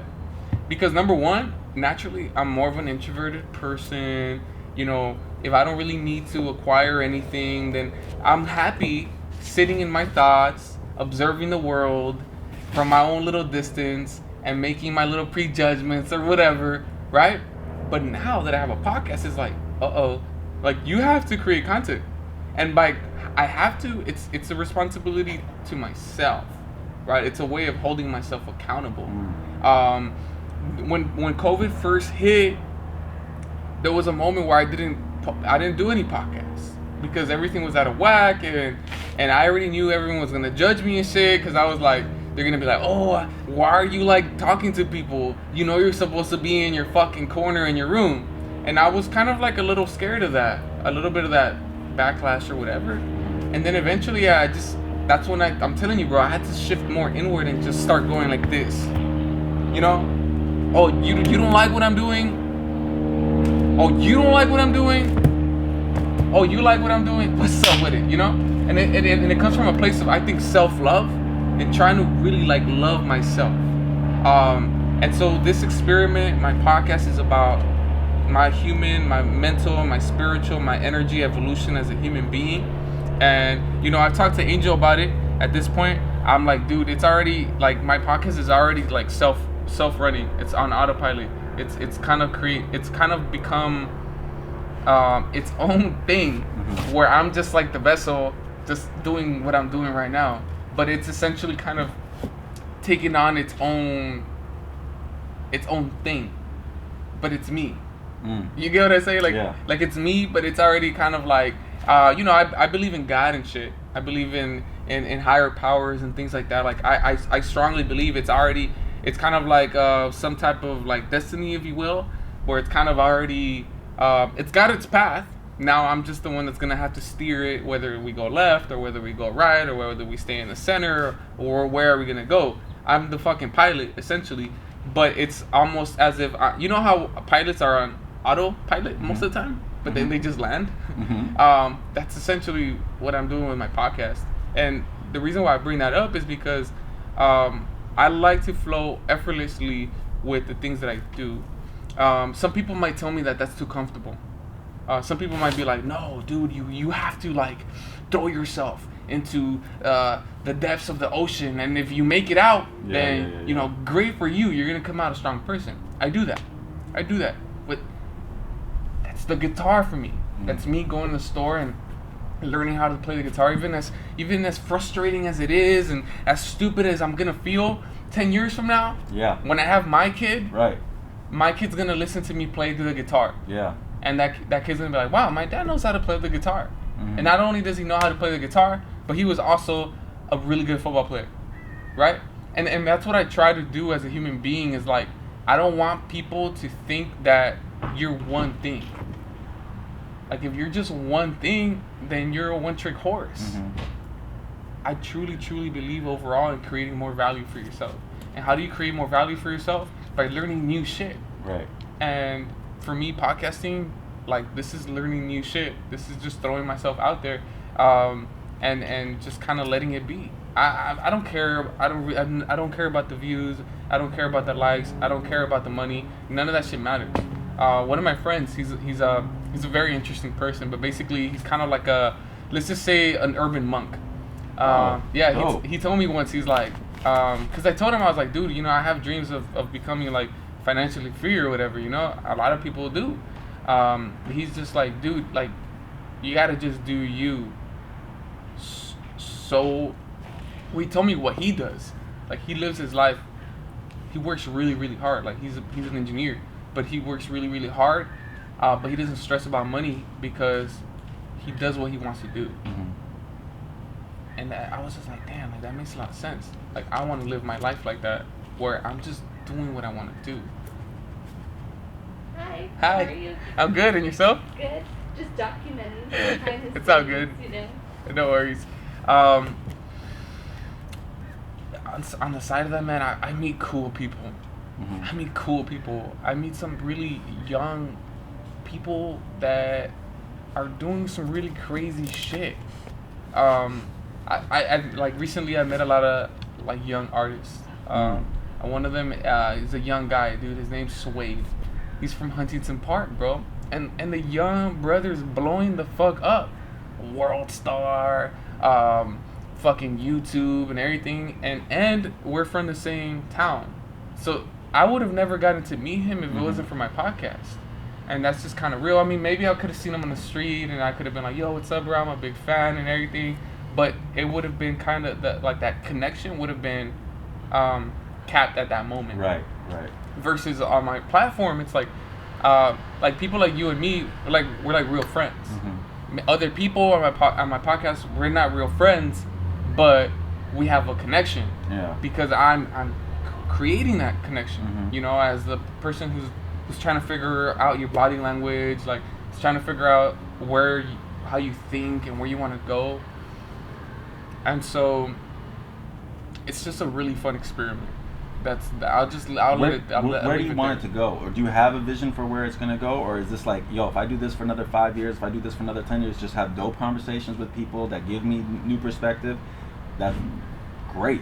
Or are you seeing it as like, no, I have a specific vision where I'd like to be to this level, or start having conversations with these types of people, or make it more dynamic or Yeah, so when it comes down to guests, the guest is gonna range everywhere, right? And I've knowingly modeled that, by watching Joe Rogan, right? Because Joe Rogan has never really been like, because I know that there's some podcasters that are great, but they'll just do entrepreneurs, or they'll just do politicians. Yeah, they're like in their niche. It's a niche, and it's smart from a marketing standpoint. That's what you always need to do. Every sort of marketing expert will always say that. Oh, you need a fucking niche. I can't do that. Because then I'll fucking blow my brains out. Right. That's the thing about me. I'm not a business guy, dude. As much as I wish I was a successful capitalist, I'm too crazy, bro. Like my mind and my heart. I said minds. I almost feel like I'm like a half-assed stoner Renaissance man, where I'm fucking everywhere. And why am I everywhere? Because everything strikes my curiosity. Some people might say, "Oh, you're a fucking adult with ADHD. That's why you're like that." And I might be like, "Okay, so what?" I have so much You're fun. channeling it if that's true, you're channeling it in a really healthy way. Yeah, and so why would that be a bad thing? Yeah. So I just feel like um, it's just part of my little human experience. You know, I'm gonna take the podcast until probably until there's something in life that impedes me from doing it. You know, it could be anything. I mean, and then moving forward, like I would love to have a team of editors that are gonna do this editing shit for me because Right. I'm not built for it. I'm not. Like realistically speaking, It's a lot of work. it's a lot of work. It's a lot of work, and you know, I see the production getting a little higher. You know, I see myself in an actual studio, you know, of my own, and of course that means that I have to invest money into it, and but you know what, man, I waste money on stupid shit anyways. So might as well just keep spending money on things that I really really love, and for now, bro, I really love doing this, bro. Just sitting down and having conversations. I've always loved it. Yeah, I mean, that's when I think of how when I first met you, you were talking about like how you can be a little bit introverted. You came into the lunch shelter and you were just a dude who just sat there like. You always seem to be really at peace. You know, I never got the ADHD energy from you. I've always found you to be really curious. I used to tell like Victor and stuff. I was like, you know who's the dopest person to talk to in school? He's like, I know, you already told me Chewy. And I was like, yeah, because that dude listens and he asks good questions. You know, like to ask really important questions, you have to really hear what people are talking about. You know, you're talking about like how you pick up on people's energy and their body language. You're very present. So when you're present, you become aware of the little nuances, right? You also do like some jujitsu or something. What is it that you do? Jiu-jitsu, and now I've added boxing to the arsenal. That's what I'm saying. Like that Renaissance thing that comes through. The ADHD thing does not. I don't see it that way. Because when I would come in, you were just like a dude who like you acknowledged that people came in, you were cool, you were at peace. Whereas like some people's energy can be a lot more scattered. You know, like that type of energy. That never came through, and I was just like, this dude is just somebody has something to say. He's really trying to hear it, and he's going to process it, and he's going to respond to something that's going to beg the conversation forward. He's going to advance it. So that's why I think this is a really great mechanism for the skill set that you have, and it's not even just your skill set. It's like the values that you want to practice. So I think it's awesome, man. It's something that I'm really as a friend who cares about you and wants the best for you. I hope you get to keep doing this for a long time because discourse is important. The conversations that you have are dope. I listen to a lot of your podcasts. What surprises me here is I want to bring it back to something you said earlier. Is like you were like, I'm trusting people less, even though you're having more dope conversations than maybe you've ever had. So you see that, like that seems like a weird thing to have both at the same time. You want to speak to that? I think that's a very fair point.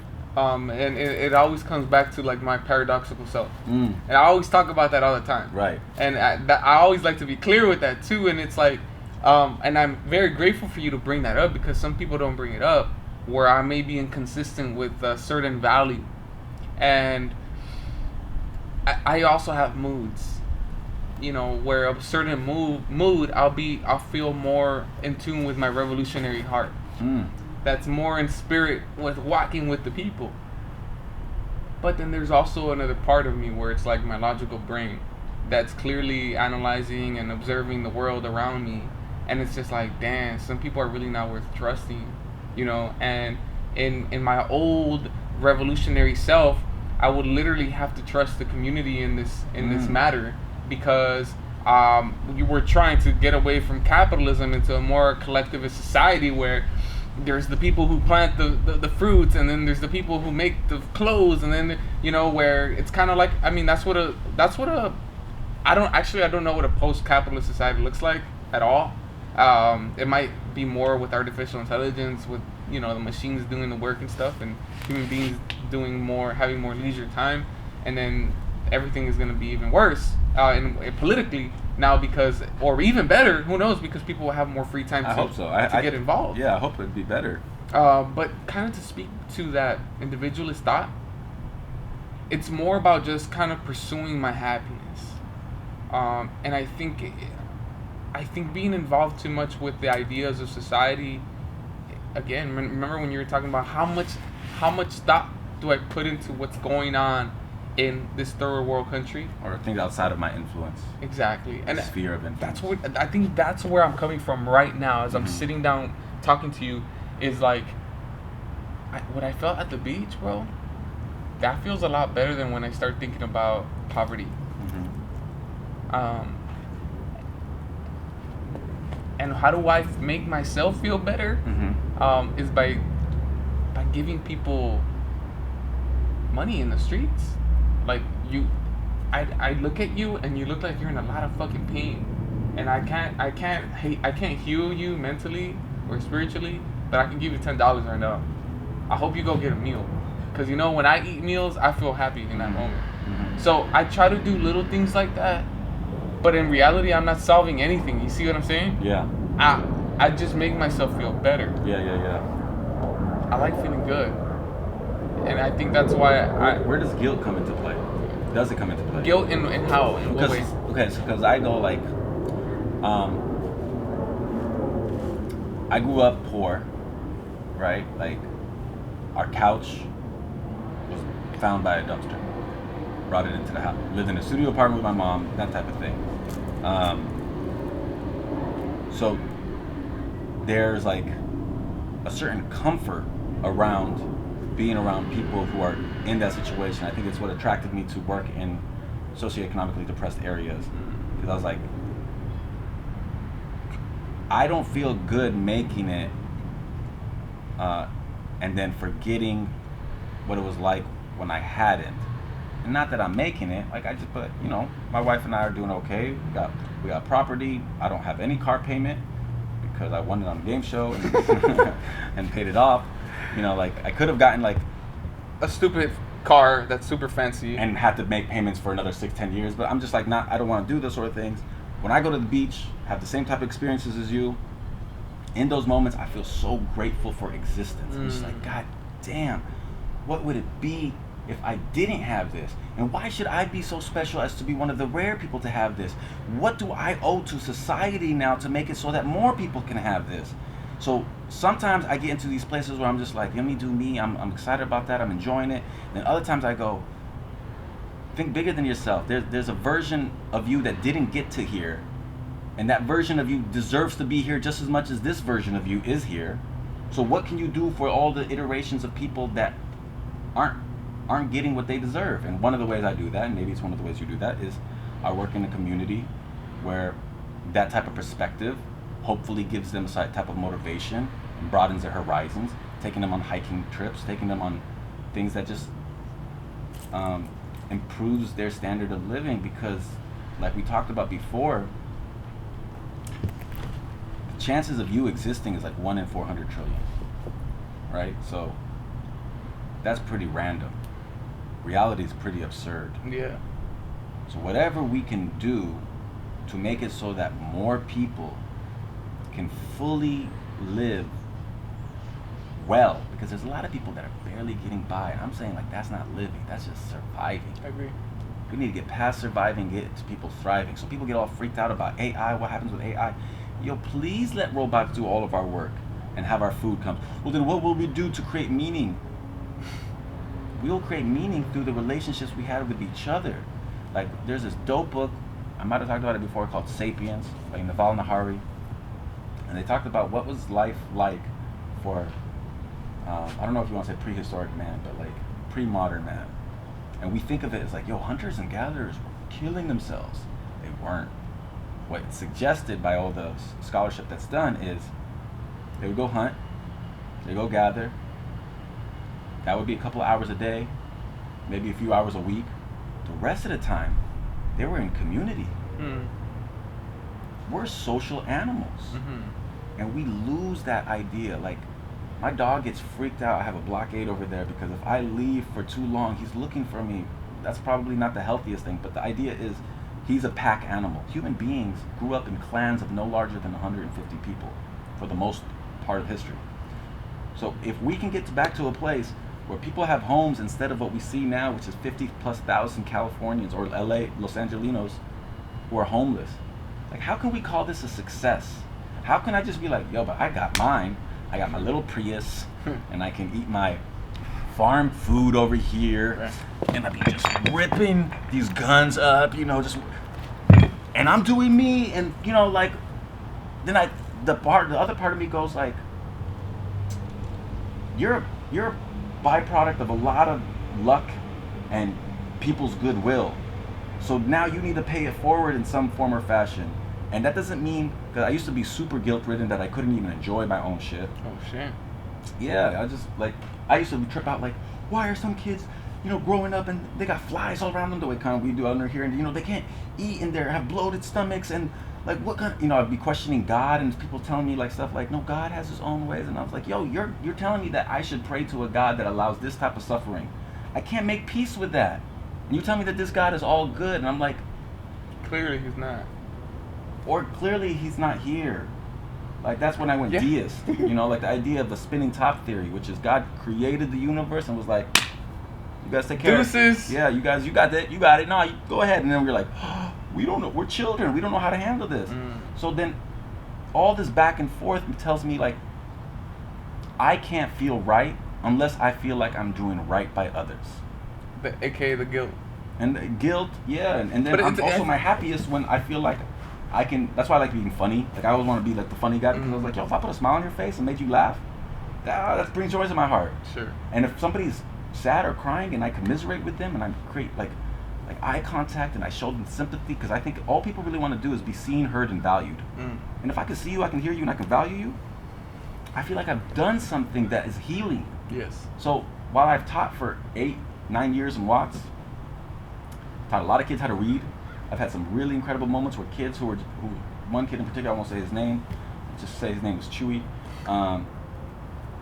This is early in my career, and it's like all the bullshit that you would watch on Dangerous Minds and all the movies where, Stand and Deliver, whatever it is. Sure. How do I reach these kids? I took the kid outside, I was like, what's going on? I expect more from you. And he gave it to me straight. He looked down like this, and he looked up and goes, can't read. And it was like heartbreaking. You could see his tears, and I was like, yo, this is a fucking movie? What are you talking like? I saw Where's this the script? Where's the camera? I know this is a reality TV show type shit. But it was like that, and you can see how that wreaks terror in their lives for a lot of people. For sure. So I taught him to read, and I taught scores of other kids to read, and I really helped them expand their thinking about some stuff, and I showed them stuff about the universe and how big it is and how you need to like stop with this fucking block shit. I know the block is important to you, but yo, the block is imprisoning you into a certain type of loyalty that is not in your so all types of these type of conversations. But the shit that I'm most proud of is that every time a student, a young person was in pain, I saw that pain, I felt that pain with them, and I loved them, and I told them what I thought that they needed to hear in that moment. I give them a journal, and I write in it and send them a message. I would do the sort of things that I was like, if I was in deep pain and I was hurting like this, what would I need? I would need somebody to see it, hear it, and love me despite all the shit I'm going through. And that's what I did. And if I didn't do that, sometimes I go like, I have a pretty good intellect, I'm a really curious dude, I got a knack for certain things, people tend to like me. If I would have put myself in another field, I'd have a bigger house, I'd have fancier cars, I'd have a little bit more influence in the world. I'd be able to take care of my mom a little bit better. Right now I take care of my mom pretty well, but before she comes here, I want to buy her a place. It's tough. I would like to be in a position where I'm like, Mom, no worries, I got you a place. Oh, Mom, no worries. So I don't have those sort of means, but I know at the end of my days, I'm gonna feel better about the fact that I spent my 20s and 30s and my energy and the skills that I've cultivated towards hopefully making an impact that will be felt forever, because those kids will be better for it, and then they'll make other people's lives better for it, and so on and so forth. And finding that balance is something I'm not ever feeling like settled in. And I don't know, these next 6 months though, I'm kind of going in your path. I think that I see a lot of bad shit coming, but I'm receding. I'm taking myself out of it. I'm gonna have about 28 weeks of paternity leave. 10 weeks for COVID, 3 weeks from the vacation stuff, then FML. I'm 37. I'm having my first child, and I've given a lot of love to other people's children. I'm in a place now where I want to give I want to be like Aerosmith. I don't want to close my eyes. I don't want to miss a thing, because I'll miss this baby. You know what I'm saying? Like, I'm going to be as present as possible to change the diapers, to take care of my wife when she needs whatever she needs while she's breastfeeding and taking care of all sorts of things, cooking the meals, cleaning the house, carrying this girl, looking into her eyes and making that connection as strong as possible.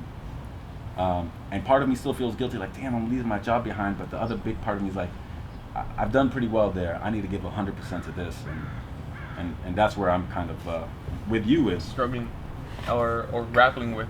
So on one side, I think everything you just described is the characteristic of a man with a consciousness that is in a place of evolution, where you have clearly progressed, right? You've moved, and in that quest, you've shown a tremendous amount of empathy towards people who are in deep moments of suffering. And I think that being that we both come from somewhat similar backgrounds of not having it all when you're a child, maybe seeing your friends have some things or other things that you wish you could have had. Right. Now too, I see a lot of friends like doing way better than me financially, and it's like, yo, I could have made different choices. But at the end of the day, though, you said it yourself. The reason why we became teachers was because we wanted some change. We understood that society was fucked up, and what better way than to teach people how to read? You know, we're talking about allowing people to start thinking, because if you don't think, right, you could never see that you're a slave. Right. You know what I'm saying? We essentially were that character in Plato's cave that stepped out. The allegory. Yeah, we stepped out. When we were young. So we were like, as crazy as I'm gonna sound, I'm gonna fucking push these people. I'm gonna build the blocks, which is reading. For me, and by the time they're seniors, they already knew how to think. No, they already knew how to read. Now they gotta learn how to think. I allowed them a platform in class to start thinking. And I would always stress that. And as a teacher, that's what I'm gonna do all the time. Right. Which is why, bro, like, I always get in trouble as a teacher, and I don't care. Especially now at the school where I'm at. Man, they're gonna have to find out who I am, bro. But they're not gonna find out until they see me face to face, and I get to shake their hand, and I look at them in their eye, and I just let them know, like, I'm not the one. You know, I'm not this person that you're gonna just bully. I'm gonna be very nice, and I'm gonna be very professional with you, but don't you ever think for 1 second that you can, like, just run over me. And you know what? You're not talking about the students. You're talking about. I'm talking about admin. Yeah. I'm talking about. I just admin. wanted to get that clear. No, kids are cool as fuck. Yeah. You've always always cool had as fuck. dope relationships with your students. Dude, not only that, bro, but I had a great relationship with Hans. I had a great relationship with Marin. I had a good relationship with Fowler. I've had a decent relationship with Gordon. Right? Like, all these, like, pretty badass people within the organization that I've had good relationships with because they get to see me work in person. And they get to sit down with me and have a conversation with me. And then all of a sudden, I get to a new place where they don't have that sort of relationship with me. So all of a sudden, it's just like, I'm going to try to little bro you. And it's just like, no. Trying to sun me. Right? But back to the actual, like, meaning of basically that conversation, bro. Like, you are definitely when I looked at you, when I got to meet you, I was like, yo, bro, there's not a lot of males, there's not a lot of cis het males that have that sort of mental elevation. You know, just your ability to just be yourself, bro. That was one thing that was beautiful to me. You know, just being yourself. And you were fucking very funny, and you're one of the people that was like, hey, I know I'm in a professional space, but I'm still myself, and you have no choice but to just accept it. You know, because you knew the rules, you know, you knew the handbook or whatever the fuck, Yeah. you know. So that's another really important thing about it is like you always have to know the rules if you're gonna try to bend them as much as possible, you know. Which reminds me of like Huey Newton and why Huey Newton studied law was because like, dude, if you want to break the law, you got to learn the law. But yeah, bro, I think as far as like when it comes down to like money, I just hope and I pray that it's because sometimes money, the thing about money and power is that it blinds the human spirit. There's something about it. There's something so tantalizing about it that when you pursue it by all means, it almost ruins the heart. It almost ruins the heart. And I think that I've lived long enough to say, hey, I got my heart ready. I know who I am. Let the money start flowing in. But maybe that's not so. Maybe that's not so. But regardless, when it comes down to finances, like obviously everyone knows, like I'm a teacher. Like that's exactly. You know, I get to go to the strip club every weekend, and I make it rain. Oh man. Just kidding. Yeah, it's like every other weekend, right? But yeah, man, I think you know we're where we're at because we're loving people. You know, we threw it all out there, and dude, those stories about having like somebody like learn how to read, bro. That's crazy, bro. Because when you think about it, a lot of our students have been going to school for 10 plus years, and they're reading at a certain level, and it's just like there was someone. You can't blame it all on the teachers, obviously. You know, there's obviously a home, there's a community, there's maybe you're hungry all day, maybe you haven't slept all night. Like literally, this is what a lot of our kids are dealing with, like day in day out. So when you come to my class and you choose to go to sleep, I'm not gonna be a fucking asshole and be like, hey, you know, you forgot to do your due now. You know, it's like, dude, come on, bro. If you're a man of high consciousness, and you're like literally more of an involved human being, right, you're not gonna worry about stupid shit, and that's stupid shit to me. You know what I mean? You know, Lee is obviously one of the best in the game. The best. And well, yeah, and he said something super dope, bro. When does he not? Regarding education. He was talking about how when he was working with one of his 9th grade boys, and how a lot of teachers want to teach kids accountability, right? And he's like, basically situating it in a sense where it's kind of like when you're dealing with a young child, and you're like, this kid didn't turn in his work. Well, fuck him. Let him learn about accountability on his own. Lee was like, no. He's got 3 more years in this school with me where I can teach him accountability. I'm going to go to his fucking house, and I'm going to pull him out, and I'm going to put his ass in class. Today he didn't learn accountability, but he learned that I cared about him. You know what I mean? Yeah. He's a wise dude. Big heart. I love him. Like, how much better does it get than that? No, I don't think. I mean, he's like, he's really special in that way, and I've been very lucky to have worked with just multitudes of people that are special people. Very special. Love the kids. Really went above and beyond. That dude used to wake up at 4 every day, drive an hour and a half to work because there was less, traffic if he left at 5. Sometimes I spend the night because we were in a basketball league, and I'd go with him. It's like, damn, you do this every day. And then he'd stay at school until 9 o'clock, either lifting with the kids, tutoring the kids, taking them to eat, like above and beyond and then some. And he did that for 4 years, and the man just gave so much of himself. I want to speak to something that you said, like, why is the kid sleep in the class? If you dig deeper, like one of the times I started working at Locke, and I had a student tell me one time, I'm not trying to tell stories out of school, so I won't say the name.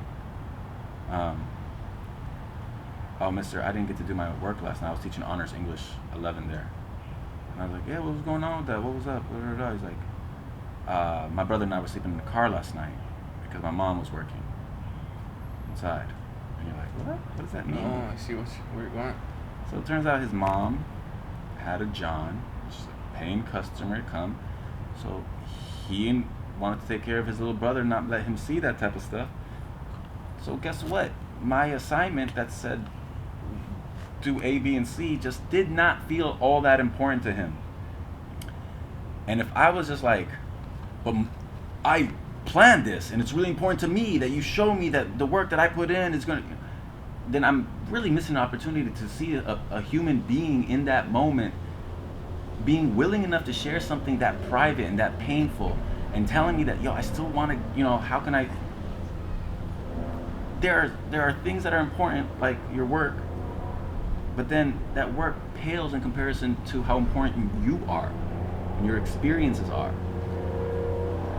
And I had so many experiences like that because I think especially when you work in like English, we're always kind of like mining our emotions. So I gave them an opportunity to do a personal statement. Shit, man, when you read personal statements, it's like excavating all the pain and hurt and sorrow that a lot of these kids experience, and you're just like, how the fuck are you strong enough to even get here? How did you put clothes on and brush your teeth and walk to school and make it through another day? Like, there's a danger in that too, because then you start to lower the expectations. You're like, I'm just glad that you survived and we're gonna move on. It's like, no, I want more for you, and I know you want more for you too, but like, let me first start by saying like, you are capable of so much because you've already shown how much you're capable of, right? I had this one girl, she told me, as she was reading her personal statement, Yeah. she said that she was in foster care because her mom had like a mental break. I was like, oh shit, why did your mom have a mental break? Yeah. When she read the story, she had a little brother who was 4 or 5 years old, and his dad, different father, beat him so bad while she was on the stairs. She was 8 years old, she was on the stairs. She watched him beat him so bad that he killed her. And then left. And she's just sitting there on the stairs, seeing her little 4 or 5 year old brother die, punched in the chest to the point that his chest caved in. Mom comes home to see her little boy. I mean, this was my first year teaching there. It shook me to my core, and I was like, what? Oh my God, this, like, she's reading it to me. I'm crouched by her chair as I'm reading her personal statement. I have a tear coming down my face. She has a tear coming down her face. We're talking as we're reading this. And then the next part of it is she gets put in foster care at 8 years old. When she's in foster care, she's raped. And now she's a 17, 16-year-old girl quiet in class, and you're just like, oh, what's that about? You don't know what people have experienced. You don't know like the trauma that is untreated, and that's what I'm saying. Like, I'm really proud of the reading that I taught. I'm really proud that they know the difference between a noun and a verb and an adjective. That's all dope. Those are all things that are helping along the way. But I'm most proud of the fact that I got to be a human being in front of another human being and connected with them and helped them along the way of healing and love them and show them that, because like Lee said, I showed them that I care today, and that allows me to soften the soil so that I can plant the seed, so that I can flower this, so that I can water the seed, so that I can give nutrition from the sun to the seed, or for somebody else to be able to do the things that helped along the way. Because I'm not Michelle Pfeiffer going into the hood trying to save these kids, but I am somebody who loves people and wants to be an ally in their journey towards a better version of their life that they can lead. And I know that this sounds like, how are you making this connection? That's why whatever political positions I take, I think I get reduced or minimized as partisan because that's just, it's easy to polarize and dismiss people that way. I promise I've scrutinized every idea and policy view I have to the point of saying, like, does this make sense? Who is this serving? How does this help? And what I want, I'm a utilitarian in the sense that I want the greatest good for the greatest sum. How do we improve the lot of life people are given, and how can they make the most of it? Because it's fucked up and unfair that Jeff Bezos can make $13 billion in a day and it changes nothing in his life because the dude has already got $80 billion. So when we talk about, like, well, tax the rich, well, why? What's the philosophy? Is that fair? Well, no, fundamentally it's not fair. It's not fair to take somebody else's money and give it to other people. So you go, okay, that's not fair. Well, what's the other part of it then? Why do we do it? Because we have 50,000 people who are homeless or experiencing homelessness. We have tons of people who can't afford to get their teeth taken care of, so they're in pain all the time. Well, that's kind of small. Well, that's fucking serious if you got that type of pain. And we have people who are dealing with untreated trauma that they should be able to see a therapist. We have people who are getting piss poor education because every year there's a new teacher in their school. Every semester there's a new teacher in their class. Now there's a long-term sub who doesn't have a credential in that program. Well, what does that mean? It means year after year, the people at the bottom end of the luck pie get more shit put on them, and then at the end of it, when we look at the race, we say, how come you guys haven't caught up? You know, there is Black Lives Matter. I'm gonna get into some controversial shit. People think about it as like, I'm with black people because they're suffering and stuff like that. I'm like, I'm with black people because they're suffering, but not because they're black. Because they're people. People first. It's wrong what's happened in Israel and Palestine, not because I'm Arab and so I have to take a Palestinian's position. I have this divide in my mind. There's an identity of chance and there's an identity of choice. Identity of chance is that I'm cisgender, that I'm male, that I'm heterosexual, that I'm Arab. I didn't choose any of that shit. So for me to take a sort of type of pride and really elevate the identity around that and create a brother, oh, you're Arab? That's my brother. I don't give a fuck. Your parents fucked in the same country that my parents fucked in? That's supposed to make us, like, that's small-minded. That's basically like saying, I'm on my block, 22. Like, it's exactly the same thing. Yeah, like, that's small-minded, bro. When you go to the beach and you see how expansive the ocean is and you're tripping out, like, damn, I'm small. But damn, I'm significant. In the insignificance of my existence in this expansive universe, damn, I'm significant because I'm here. Everybody is here. Let's elevate their existence to the point where they can enjoy that experience too. Because you're not so special, I'm not so special. The fact that I'm Arab doesn't mean shit to me. So when I say what Israel is doing is wrong, it's not because I'm coming at it from some Arab lens. I'm coming at it from some humanistic lens. When I say police brutality is wrong against brothers that are brown and black, because we're all brothers, whether we are white, brown, black, red, yellow, that's wrong because that's a person suffering, a sentient being suffering that need not suffer. And we can do something about it. When I say that it's wrong to tax the rich person, but it's more wrong to let people be homeless and hungry and have a bad educational system and not have health care and also not take care of our environment. So if I had to err on the side of, do we take $50 billion away, worst case scenario, from Jeff Bezos, so he only has $40 billion left over, I'm not going to cry at myself to sleep at night, because once we have everybody else taken care of to the point that, and I'm not talking about equality for all, I'm talking equity in the sense that you have a platform and a bedrock that you can work from. Now, if you tend out to be a piece of shit because your genetics or your decision making lets you that, you have the right to be a piece of shit. I'm not going to adjust the things to the point that, like, we're going to lower the standard for you. I'm saying we got to get it to the point where once we take care of the essentials, my people can eat, my people can feel safe going into the street without somebody coming to harass them, brutalize them, whatever it might be, then we can start to say you get to keep all your money. But until then, I'm gonna choose democratic policies and not Green Party ones, because the Green Party is like a throwaway vote right now. Yeah. I'm not gonna ever choose a Republican because those motherfuckers don't give a shit about anybody besides their insular group, and they've created an us versus them.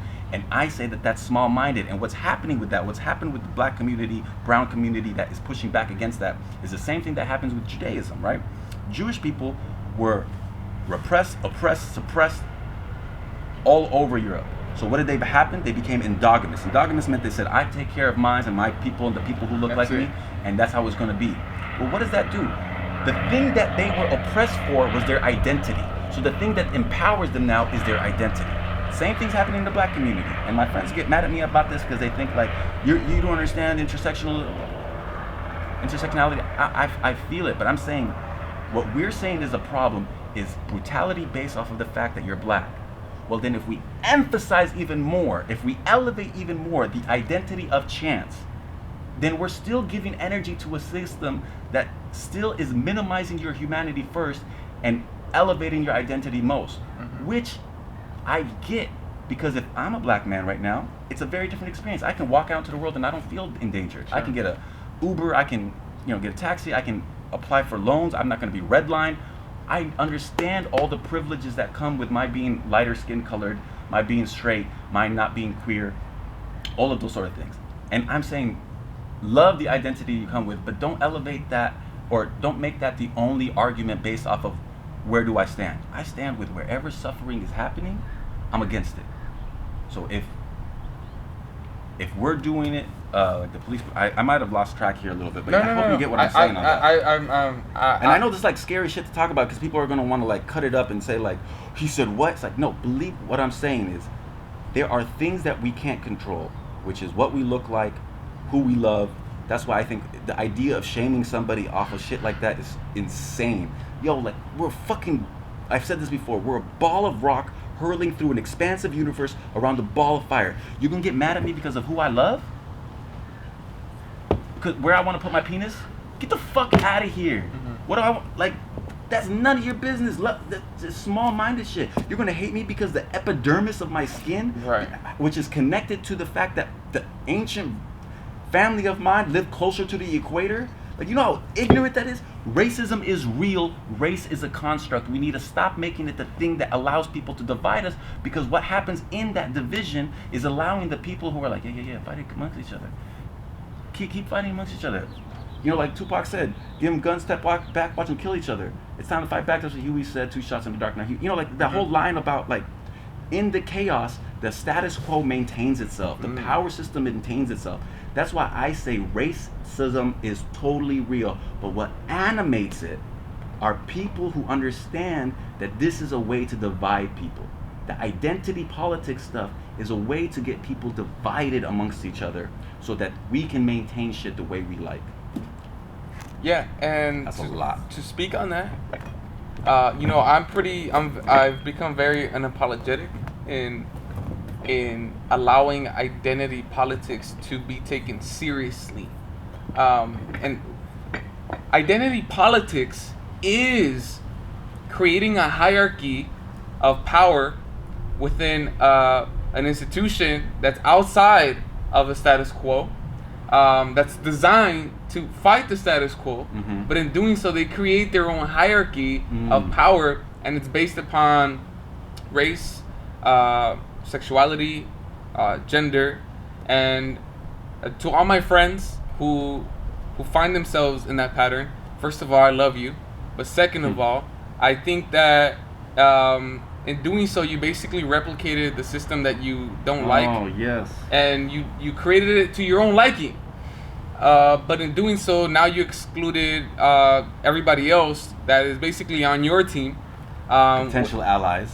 But reality is that everyone, including the identity politics people, is that they have a thing for justice, right? They have a thing for helping folks that are suffering and marginalized. Yes. But there are certain ideas out in society that you can use that can basically elevate the people who you love, who you're fighting for, instead of basing yourself purely upon identity politics. Or maybe it's not purely upon identity politics, but it is something that you take to the forefront of your issues. Now, like you said, when you are a black, queer, trans person, I mean, you've been so beaten down because of it. Yes. That you're like, you know what? Fuck it. I'm gonna own this even more, and I'm gonna propel it, and I get that. Exactly, which is such a tricky thing, because it's like I feel some bits and pieces of that, because I myself, in my own expression of life, have bits and pieces of that. But in reality, in my own reality, when I look at that picture,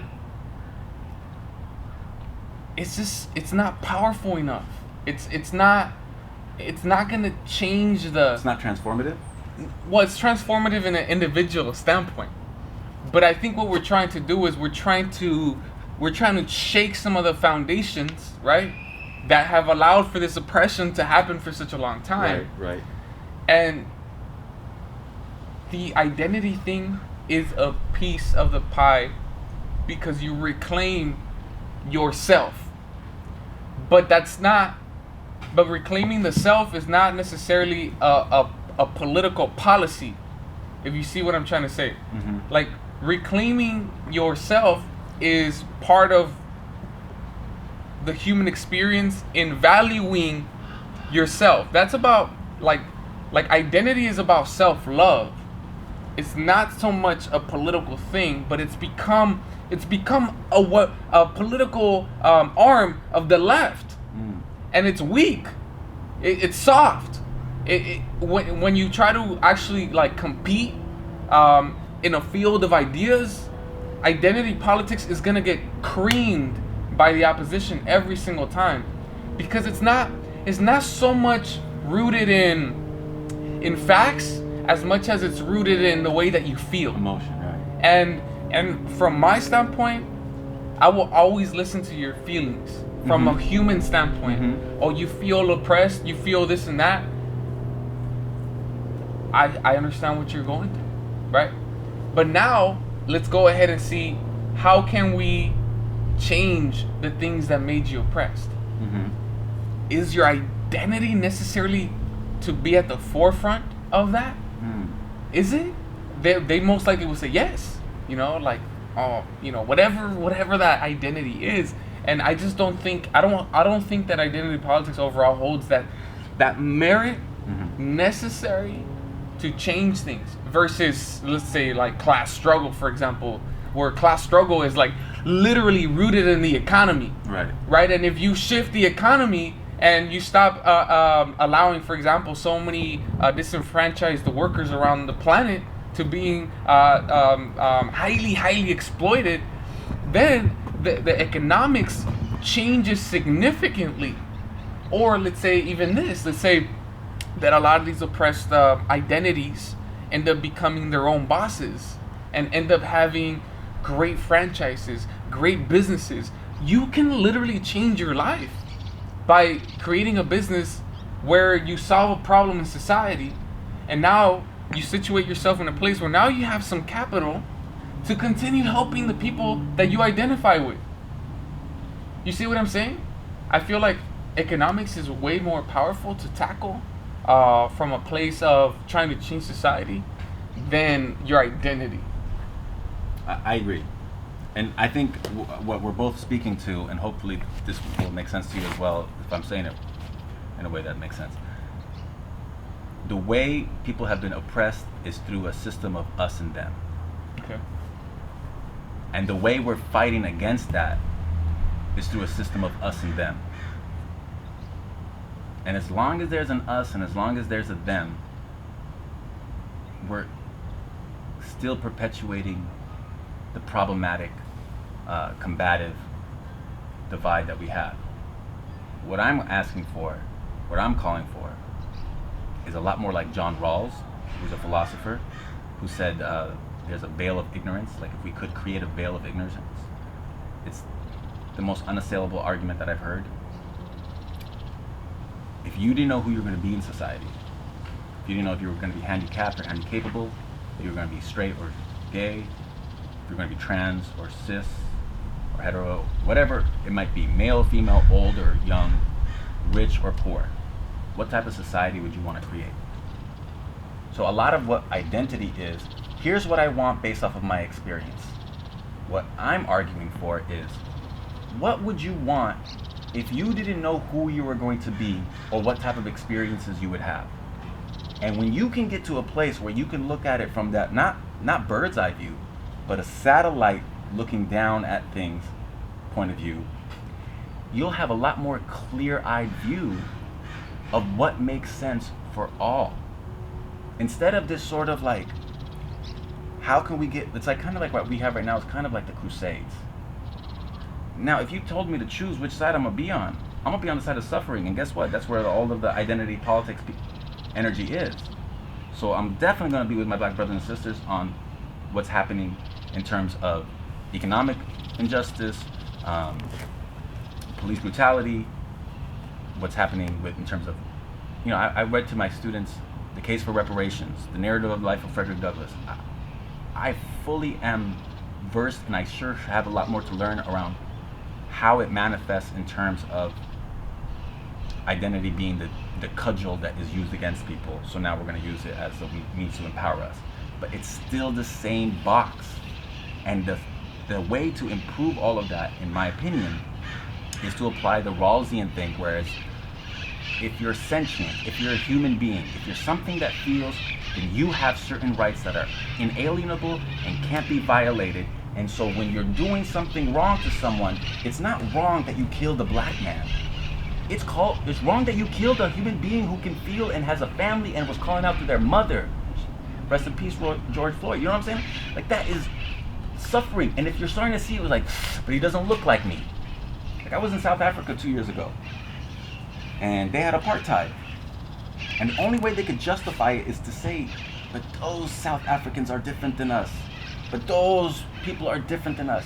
And what I'm saying is those differences are so minuscule. We are making mountains out of molehills. This is a human being in real life. That's it. Stop. Point blank. But how are they Democrat or Republican? How do they vote? Or all of that stuff is immaterial. Or what about their skin color? Or who do they have sex with? Or immaterial. You did wrong by somebody who can feel. You know it's wrong. If you were in that position, you know it's wrong. You can't justify it because of some shit but my team says this and your team says that. That team sport bullshit that we have is fucking us up. That's why when I say things like the Republican Party are treasonous, he's saying that because he's a Democrat. No. I'm saying that because 17 agencies said that Putin infiltrated our election system. He did it to help Trump. And instead of the Republicans saying, oh my God, this is beyond the pale, this is beyond, they covered it up. Kevin McCarthy is a Republican congressman here in California. He's quoted saying, there are two people who are being paid by Putin. Dana Rohrabacher down in Orange County and Donald Trump. All the Republicans in the room started laughing.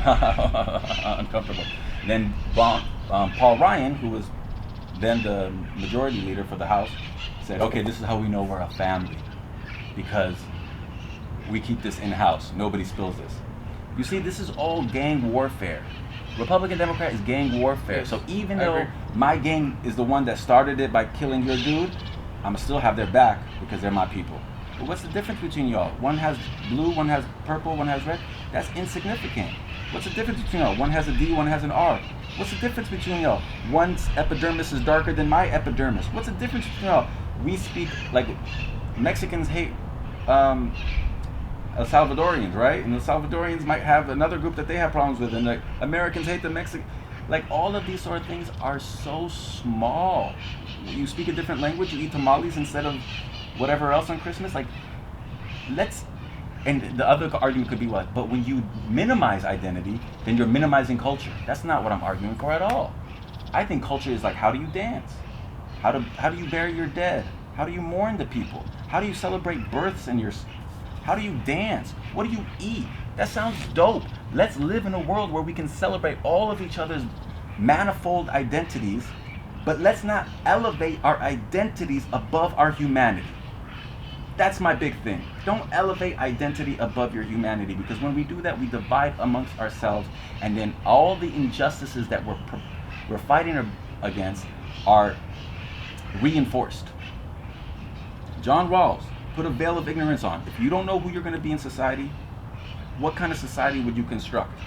And when you can construct one that says, like, it's pretty egalitarian, it's going to take care of people whether they're rich or poor, whether they're capable or handicapped, like, then we're going to be like where we should be, which is we have the resources, we have the means, we have the ingenuity. Let's just take better care of each other, because this existence is absurd. Let's give everybody a chance to enjoy the mountains, the birds flying overhead, the beaches, the experiences of conversation. We only got one shot at this, my guys. Let's not throw it away because we got distracted by bullshit, so that people who are at the top of the pyramid can just get us to fight amongst each other and keep stealing our shit.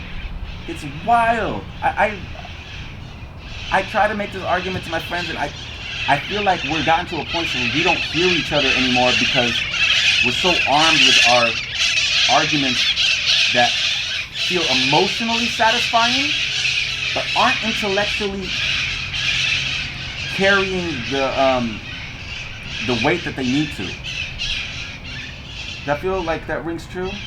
So quiet right now. I don't know if I'm coming off as...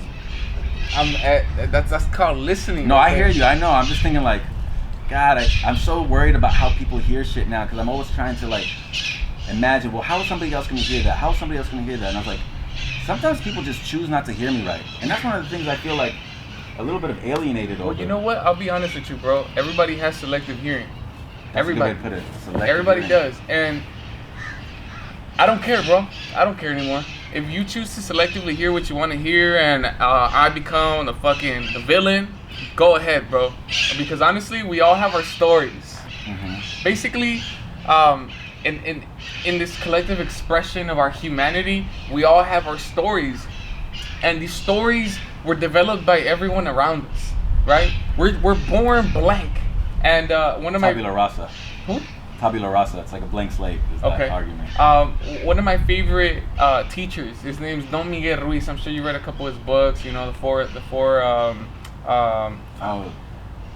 agreements. Yeah. And so in a different teaching of his, shout out to Angel Hernandez. Yes, sir.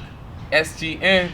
So in a different teaching of his, he shares that we're all programmed, but we're all born perfectly. When we're born, we are born perfectly. Whether it's our perception that thinks that we're ugly or stupid or whatever, we're born perfectly, and we're all born with a canvas. And in life, we are all artists. We're all artists. And I'm painting my motherfucking shit right now. And if you are upset with my painting, oh, I like this. Dude, you're fucking up.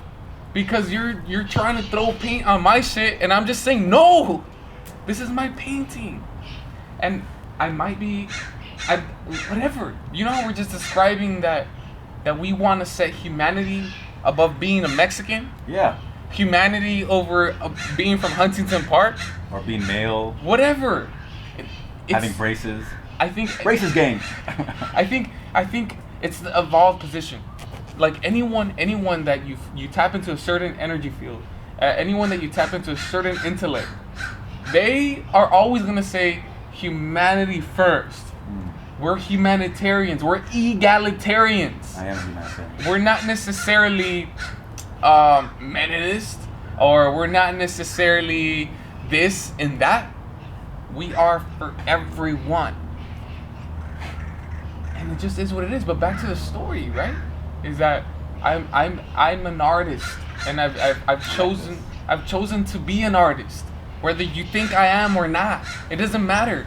Your story doesn't matter. Your story doesn't fucking matter, because I'm living in my own story right now, and I'm deciding to craft it however I wish. And at the end of the day, when you do things out of love, out of pure love, which we do as children, we're running around laughing and hugging and kissing until somebody fucking slaps us, and then we're like, I don't want to do that anymore. But we're literally pure love, bro, as human beings. Or unless you're like on the other spectrum of that, which you could probably be born with as well. But it's the programs later on in life that tell us you're ugly, you're stupid, you have all these flaws, look at you. You're different. Yeah. And so, but in reality, we need to change the program. And the program is me walking my own path and saying, I'm happy with me. I'm happy with my painting because I'm doing it. For 27 years, I allowed all your fucking paint on my shit. Not anymore. Why? Because I have the power to do so. I have the power to guard my painting and say, no. Ramadan, go ahead. I want you to paint on it. You can invite certain people to your painting? Sure. Yeah. Because I want you on there. I want your inspiration to guide me. You know what I mean? And so back to that point about being upset or afraid of what people think, it's like, you know, as wrong as Kanye West may be politically or whatever, I fucking love that man. And I love that man because he is such a genius artist. He's doing his thing. He's painting his shit however he fucking wants. What are the consequences of that? Many, I imagine. But that's because people don't know their own power. And I think overall that's his biggest message. When I look at what he's really about, he's about empowering yourself. He's about loving yourself. He's about spreading joy. He's about spreading love. Can we be wrong sometimes? Of course. Yeah. I may be incredibly wrong with what I'm saying right now, but at the end of the day, I want you to feel like you have an opportunity at doing something with your life. And in doing so, I just wanted to share that quick little story about the painting. And you have the right and you have the freedom to paint as much as you want. Yeah, that sounds like agency. Like, you know, like you have agency over your own life. And what you're trying, a lot of what I'm hearing from you is like, you want people to feel like self-possessed, that they can choose how they represent themselves, good, bad, whatever. And when we get to a place where people are actually truly acting from a place of their own will, as opposed to in reaction to other people's expectations and needs and desires, then that place will be a better place to be. You're going to err on that space. Is that right? I think so. I think so. Because now everyone's in an elevated space where you're not insecure. And I think a lot of problems come from insecurities where you're like, oh, that bitch is looking at me a certain way. You know, or let's step it up another level into the into the realm of ideas where, their ideas are terribly wrong. Where now we have to go ahead and segregate ourselves into this nation and bomb the fuck out of them because they are infinitely wrong when we tie it up to religion, right? They're following the wrong God. My God has, in the words of, I kind of fuck up with names sometimes, but dude, he was one of the best comedians that was like very, very, very political. George Carlin. My God has a bigger dick than your God. And it's just like, oh my God, that's so clever. That's what you guys are fighting about. So, in general, it's just like, I think when everybody is like so self-aware about themselves and so secure in themselves and they really, really love themselves, we carry ourselves differently. I have some work to do in that regard. And that's okay. I mean, what the fuck? Who doesn't have work to do? I feel like I'm barely stepping in there. Yeah, but you're 10 years younger than me, and like I still feel, and I'm glad that you're getting to that space. I came across something one time that says there's, you know, we have fight versus flight, but then there's also something called freeze, where you just kind of freeze up in certain situations, and then there's fawn. Fawn is where you're trying to please people because you gain a sense of safety out of that. And I think that's how I was raised, in a way that, you know, my mom was a nanny and a maid. We used to knock on people's door and ask them if we could work in their, if we can work in their homes. So to be let into somebody's home as a stranger, you have to be likable. So the desire for me to be likable is also probably why I try to be funny, which is also why I try to say the exactly perfect thing and try to, you know, like, what would this person want to hear? What would this person want to hear? And then I have to reconcile that with what do I believe and what do I want to be able to say about myself. So I say a lot of things that get me in trouble with friends, but I don't want to be someone who, when I'm going to sleep at night, goes, you were cowardly there. You know, I want to be able to risk relationships in the pursuit of truth. Like this is Jordan Peterson said. It's like, you're not worried about offending me while in trying to get to the truth of what you believe. And so why should I be worried about offending you or some group of people that won't like to hear it, that are going to be responding in a way that, you know, I'm triggered, you can't say that, or, you know, they're trying to reduce narrow speech. If it's in the pursuit of an understanding or truth, then, you know, there's certain things that are supposed to be privilege over the other, and truth should be privilege over emotion in that way. But we're in such a interesting time around that, and my personality is such that I've always been manipulative even in how I communicated ideas in order to make sure that I still had safety in knowing that I would have inclusion into this group. You know, I'm an immigrant. I came to America and I didn't speak the language, and I ate food that was different than people, so I had to find a way to make sure that I could fit in with any group. And the skills that I have is like, you put me around anybody and I can talk that shit and get along with them. You put me around people who believe any sort of, or act in any sort of way, or listen. That's why I like to know all the songs. That's why I used to like to try to read all the different books. I was like, what are the books that people read, so that I can make sure that I can be a part of that conversation and communicate like a modicum of intelligence, so that I would be able to fit in. What are the TV shows that people watch, so that I can watch them too, so that I can get a part of that conversation?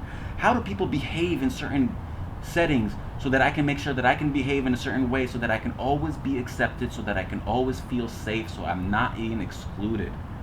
And balancing that out with the things that are true to what I think are, I believe in the best interest of people, has been hard, especially in the time of Trump. I know I bring everything back to Republicans and Trump, but it's like, you know, my brain always works in connections. Like, how does this connect to this? How does this connect to that? And so I'm always trying to draw those. And again, like, I've done a lot of harm, and a lot of people have done a lot of harm to me in this time, because they have privileged how they feel and how my words offend them, as opposed to the ideas that I'm communicating. And I recently I had a conversation with a friend of mine who I respect enormously. You know that person too. And I was taken aback and hurt that this person was responding to what I said with these sort of like trite. I said something about like, yo, I was trying to use really neutral language in order not to lead a response or load somebody's response, because if I'm trying to push you into a response one way, then I feel like that's manipulative. And then, you know, like, But then they were trying to do that to you. so what they said is like, you can't be neutral during this time. And I was like, you're not hearing me. I'm not neutral. I know where I stand on this, and you should know where I stand on this too if you're really listening to me. But I'm saying, when I said the neutral language is so that I don't bias your response. But you're trying to hear something because it's convenient to your argument. It's convenient to your image of me. And I was like, so you're not really trying to hear or see or value me. And I was like, damn, that was disappointing. And there was a couple other instances like that too, in that conversation with this person who I think is an incredible human being and I love to death. But like, even amongst the groups that I don't feel like I'm getting understood for my intent and my process, which is courageous. Like, I'm trying to be courageous, and I'm trying to hold you up to a higher standard by saying, like, if you believe something, explain it, defend it. If you will just want somebody to cheer you on without really understanding fully where you come from it or where you stand on it, I'm not that one, because emotionally I'll support you, but intellectually I will always want to understand you better than just be like, well, that's my friend, so that's my team. I don't like groupthink. I don't like team sort of mentality around any of that stuff. So when I say something, it's because I truly have given it tons of thought. And when I give you an opportunity to give me game and explain something to me, it's because everything I believe, I'm willing to change my mind on. If you provide me a compelling enough argument. That's it. and evidence. That's it. Yo, ladies and gentlemen, It's been oof. you guys will not get to see the rest of this because you're probably gone by now. But And if you're then not, I love you guys. I appreciate you guys. If any of the students are watching this, just know that, like, yo, and I'm gonna be 100%. There's a lot of names that I've forgotten, but there's none of those experiences are washed away. So there's a lot of kids who I see and I go, oh, I have real connections. I remember these sort of conversations we've had, but I might not remember the names. So if that happens, which is a fear of mine because I hate hurting anybody's feelings, that fucks me up. Again, I'm fawning. I want everyone to like me. But real talk, you guys have made an indelible imprint on my life, which means an imprint that can't be taken away. And I love y'all. And I want the best for y'all. And if you don't know me, if you've never met me, I love y'all. And I want the best for y'all. And that's why I hope this conversation communicates that and that gets across. And I love you, bro, and I want the best for you. Thank you. Love you guys. Boom.